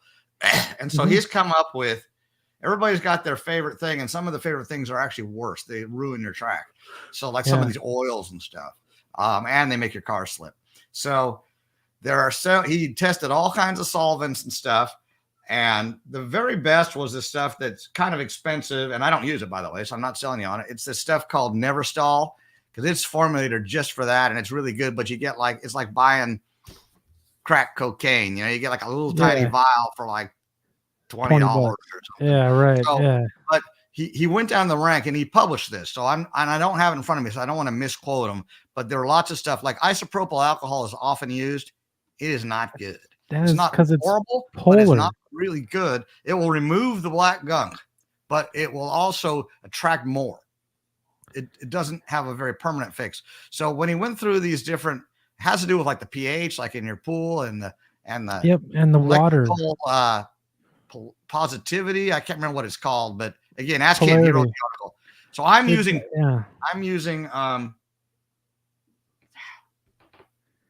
it's not, I got to get it right because people are going to try and use it because I said it. I'll have to think for a second. I'm sorry. So I was using denatured alcohol, isopropyl, 99%. I was using, and I just was always having trouble and always cleaning. And I tried some of the abrasive cleaners, and I tried acetone, which actually did do a pretty good job. And it went out pretty well on his chart as one that would work as far as the level, the oxidation level. But I use those CMX, those metal cars, because don't try and pour acetone into a plastic car. It'll just eat right through it.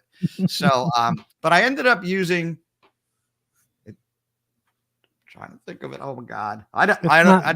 It would take me a long time to run down and look at it. No, I don't use that. I don't use no ox ID. It's something real simple like paint thinner, but it's not paint thinner. It's something like that you can buy cheap, and you can buy, a quart of it for $7. Yeah, right. I can't remember. Lacquer thinner. It's like that. It's not it, but it's like that. Okay. I'm not going to be able to tell you. It's funny because I use it every day. I have 2 cans of it downstairs, but I have to get to the railroad to go down the stairs. Mineral spirits. Mineral spirits is exactly what I use. I turned around and I looked. I have a can of it sitting right here. There you go. Mineral spirits. It was the 3rd best, but the far and away cheapest. You could buy a gallon of it for $10 if you went to a place that had the gallons. The ones I buy are expensive because I buy them at Home Depot or Lowe's, and they come in a little can that's not that little. It's like a quart or so. And I have never run out of one yet. So what I do is I run a cleaning train that has one of those CML or CMX, I can't remember, but one of those cars that's a tank car made out of brass that you can pour the cleaning fluid into it, and it has a pad that kind of wets it and cleans it, and you can adjust the drip speed and everything. Then I have 3 of these center line cars that just have a metal, and they're also brass or some kind of metal. They have a metal roller under them with this cloth that is replaceable, and it just rolls. And then, let me give you the correct order. The first car is a microelectronics blue, looks like a B unit to an F unit. And they sell them on, who's the guys that sell all the tools? Micromark. You can buy them on Micromark. I'm sure other people sell them too, but it's a car. It's a rail car that has a push button on the top of it to turn it on or off. And it picks up track current, and it measures the resistance and how hard it is to draw current. And if it finds there's resistance because of the black gunk, it shocks the track, uses the DCC current somehow. It stores it in a capacitor, so you don't have a battery in it or anything. And it but it creates a problem. It burns and makes even more black gunk. But then that CML comes and wets it. And then the 2 centerline cars that have the rollers that are like a toilet paper roller. In other words, it's not just one thing. It rolls, and it doesn't always reuse the same, but I still replace them every 3rd time or so across the railroad. So I just run that cleaning train. It's the microelectronics blue colored F7B unit, not real prototypical looking. And this is where I can run Conrail, and because I pull my cleaning train with anything I want. I've even pulled it with steam. So, there you go for the guy who wants to run. I've never actually run Conrail, but I've run the UP. I've run the new Southern Bell, ES 44s and stuff, Oh yeah, right. They're heavy and they can pull a train clean. And who cares? They don't run during the op session. So, so it's about a 4-car, 5-car. Yeah. It's the microelectronics, then it's the CML, and then it's the 2 to 3 centerline cars that have the little, it's like a track cleaning felt that rotates. That was something Joe Fugate, he did a presentation on this very thing at the NMRA in Dallas, the Texas Express, and he did it for us he was the speaker, of course, at our Tulsa NMRA Indian Nations group. And he does a good job, and he demonstrated some of it. So the only place it doesn't do good is like in yards and industrial sidings, because it's hard to get all those. So I still use either a wetted like cloth or a block with that chemical on it, the mineral spirits. And thank you for reminding me. I felt like a complete idiot. And I'm an idiot. I'm just not a complete idiot. It's like my boss said to me one time. He said, you're close to an idiot. I said, oh, thanks for warning me. I'll stand back. But I know it's a bad joke. The dad joke, right? That's a dad joke. But anyway, I like that. I'm going to use that tomorrow. It's a good one. So anyway, I just run that train, except for like in industrial tracks and stuff.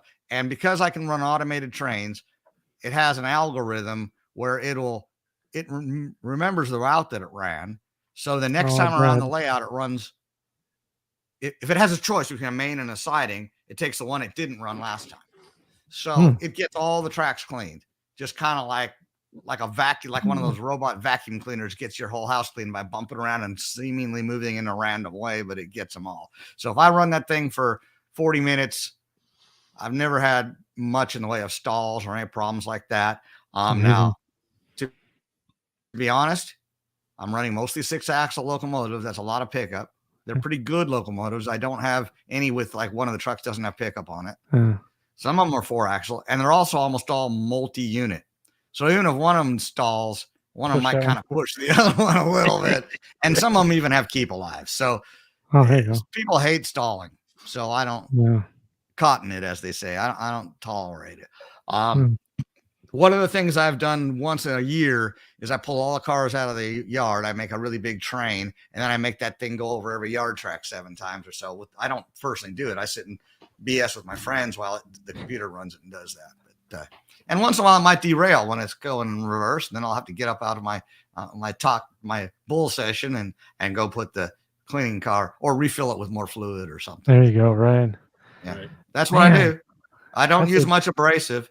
It's not perfect. It may not work for everybody. I have so many people who say, "Oh yeah, I've heard of that, but I use this, and it's the best. It's the cat's meow." So, I don't even quote me as an expert. Joe Fugit came up with this. He actually studied, had a chemical analysis done on what they call the Yeah. black gut, what it's caused by, what it is.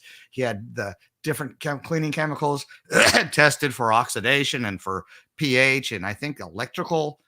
Like something can be more positive or negative. It's beyond my. I'm not a chemist. It's beyond my knowledge level. But there's a chemical engineering rationale for this. Yeah, I've read the article, and I think I actually may have screenshot a few things and saved it.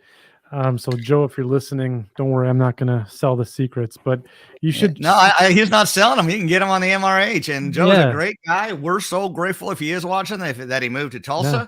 And I just wish Joe you'd come run on my railroad. I can't get him to operate over here, but he's very busy. He's publishing that magazine. He just bought a new place, and he's going to be building the railroad there. So I know why he's busy. But I get to see him at lunch once in a while. We have a model railroaders lunch every Wednesday, and while it's mostly only layout owners, we have a lot of railroads here in the Tulsa area, and it's generally about 13 or so people that are at that lunch every Wednesday, and I'll be there tomorrow. That's amazing. And I'm going to put in another plug, and that is once every other year. It used to be every year. We have a OPSIG.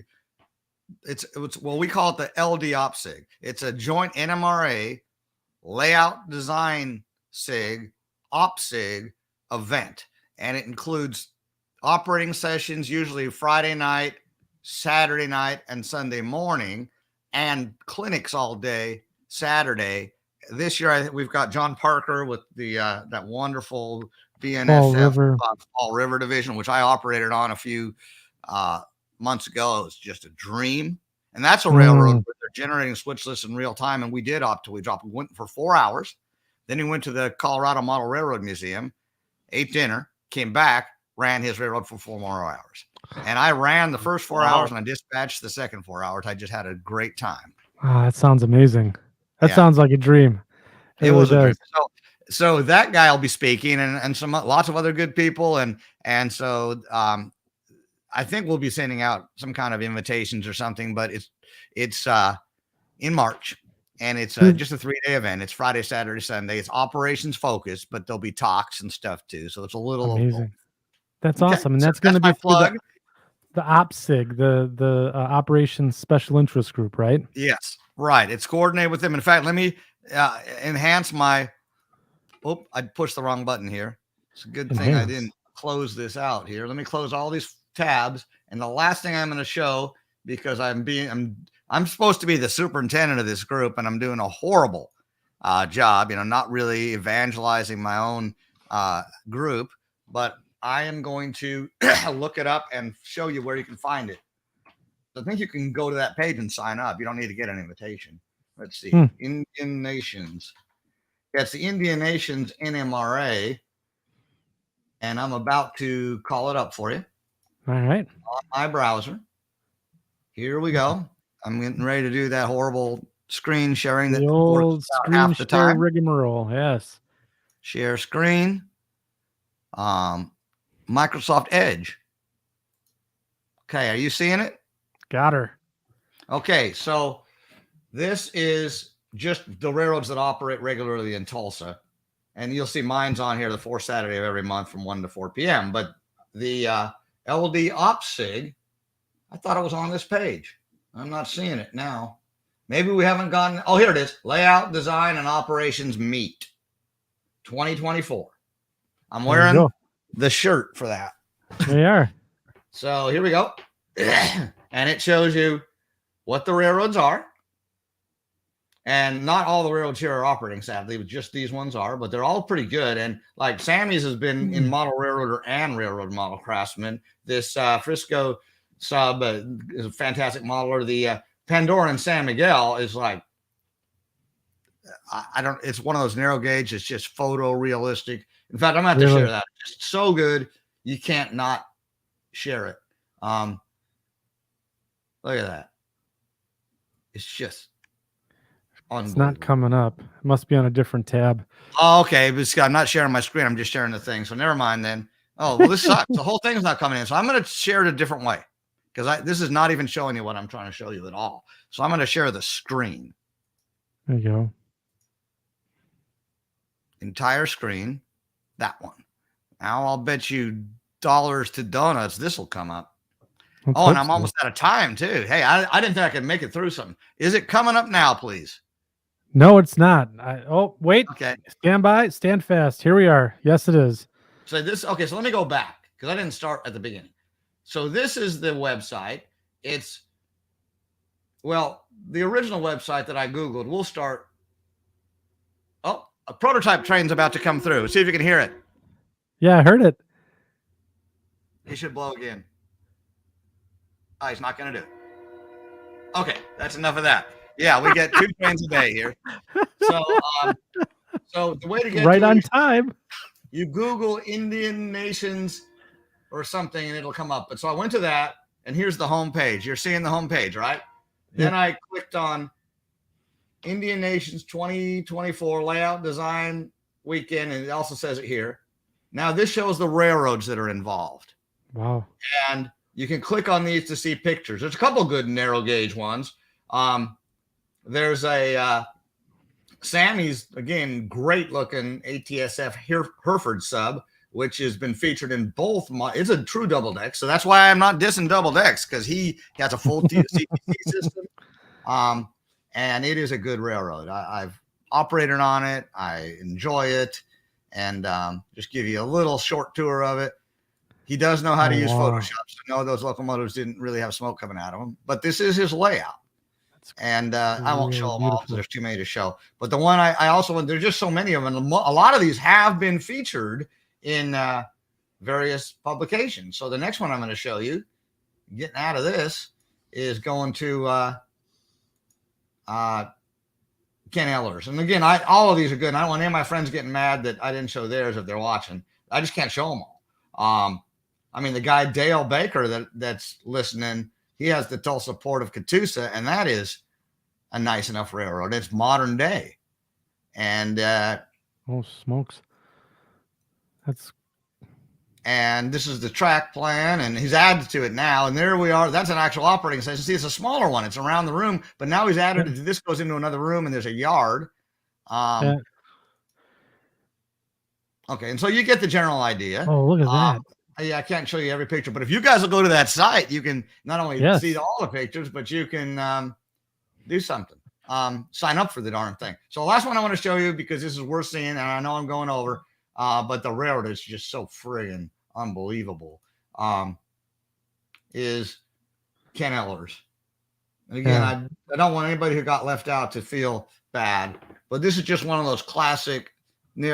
He was well known. It's SN3. He was well known in Houston. Hey. He was well known in Oklahoma. He's been in a number of magazines. Whoa. It's all photographic backdrops, no painting. Oh my goodness. Everything's almost all scratch built. Runs on Digitrax, runs like a dream. No. And there's this track plan. Wow. Okay, and there's enough. I mean, I could go on all day at this guy's railroad, but that's enough. So you get it. He's modeling fall, so it's really pretty and colorful. So I guess that's all the plugging I can do, other than to say that, if you do check it out, you can look at all these railroads and see them. Just one shot of Tom Fowler's Brooklyn Terminal, because it's also a phenomenal railroad, because he built the concrete jungle of a lifetime. It's wonderful. Buildings, piers, car floats, and you have to load them the right way. One car here, then 2 cars there, then 2 cars there. And you look at the type of modeling that you're seeing. It does put my layout to shame. It's better modeling than I have on the KCS third sub. I doubt Tom's up watching it at 11 o'clock at night. So I'm probably, but if this just causes you to come to the layout design OPSIG, then maybe I've served my purpose. So that's it. It's 11 o'clock. If you got a couple questions, I'll answer them. I kind of do need to get to bed. I'm an old guy. Remember, I've got to take my Geritol and get the Viagra broken out for later on, and all that old guy stuff. We don't want to hold you up from that. So I did put that link, Steve, in the chat. So the LD I see it right there. Yeah. And does this get recorded so later I could laugh at how horrible I was? Yes, absolutely. So after the live stream tonight, it'll be forever up on. Oh, good. So I can tell some of my friends, hey, and hopefully they won't all get mad because there was a lot of other good layouts. There's a really good HON3 layout I didn't feature. My friend Steve Gillette has a nice N scale layout that's very cool. It models his hometown that he grew up in, Mattoon, Illinois. Mattoon, he says, is the way you pronounce it. Mattoon. So yeah, and it's got some of the railroads your friends might have asked about, some Illinois Central, lots of stuff like that. And Sioux Line. So I would just say, I apologize to my friends who may watch this later if I didn't mention your specific railroad. It's just I could have spent a whole hour talking about the great railroads here. And again, I'm standing on giants. There's nothing on my railroad that I haven't learned or stolen or borrowed from you people that are listening. And some of you, even some of the listeners here, some of the Tulsa people even built some of the models on my railroad. So again, and I've done some of their DCC or some of their switch control systems and things like that. So there you go. Thank you, Peter. So just a FYI, Steve, this has been a fantastic show. And first of all, thank you for taking the time to share your layout with us and go through that and share that with our audience. Well, I'm flattered with these wonderful comments. I can hardly believe it. They're so nice. Yeah, it's like my mom must be watching and pretending she's all these people. Hi, Mom. Yeah. Yeah. But at any rate, it's, this community that we have is really good. They appreciate the time that you've taken to join us. I may come in and watch some of the other ones. It seems like a cool thing. And also, I may ask to come back when I get that second sub working, or maybe even show some of the progress when I have some track. So our audience has been asking when's part 2? And I think I can't tell you yet. If you'd have us back, we'd certainly love to have you on. It's been you made our job very easy tonight. And and so and thank you again. So I just want to give a shout out to your YouTube channel. If you haven't subscribed to that, make sure that you do, because Steve puts out some really good content about operating his layout. And some of the other layouts that aren't mine are on there in the Tulsa area. I've got videos on there. Yes, exactly. And then Steve is, offered to reach out. So if you need anything, you can get in touch with me and I can pass a message along to him and we can get you in contact with him if you have any follow-up questions. So, and people are saying, yes, please have him on for a second show. So I'm flattered. Sorry, I didn't run. I saw he had the Conrail logo. I will get a Conrail run through train on my railroad before the next session. I'll show you having it run. Yeah, very good. So anyways, just an administrative note for the audience here. We are going to be taking a bit of a break. I don't think we'll be back. I have to travel to the United Kingdom for work for the next couple of weeks here. Our next show's it's gonna be a time. Christmas time over there is always amazing. And I'll be back in the States here, I think the 15th or 16th of December. So we'll do a show probably the 19th when I get back. And that's going to be TBD. So we'll have a new topic set up for you then. But other than that, we are on Facebook, and if you haven't checked us out there, join us on Facebook. And of course, if you liked what you saw tonight, hit the like button and subscribe, because it's just been a fantastic ride here with Steve. So I'm gonna look at mine tomorrow, and I'll like and subscribe when I do that. Sure. Yeah, very good. All right, section crew, we're going to tie down for tonight. Steve, thank you very much. Mike, have a good night, and we'll talk later. Bye. And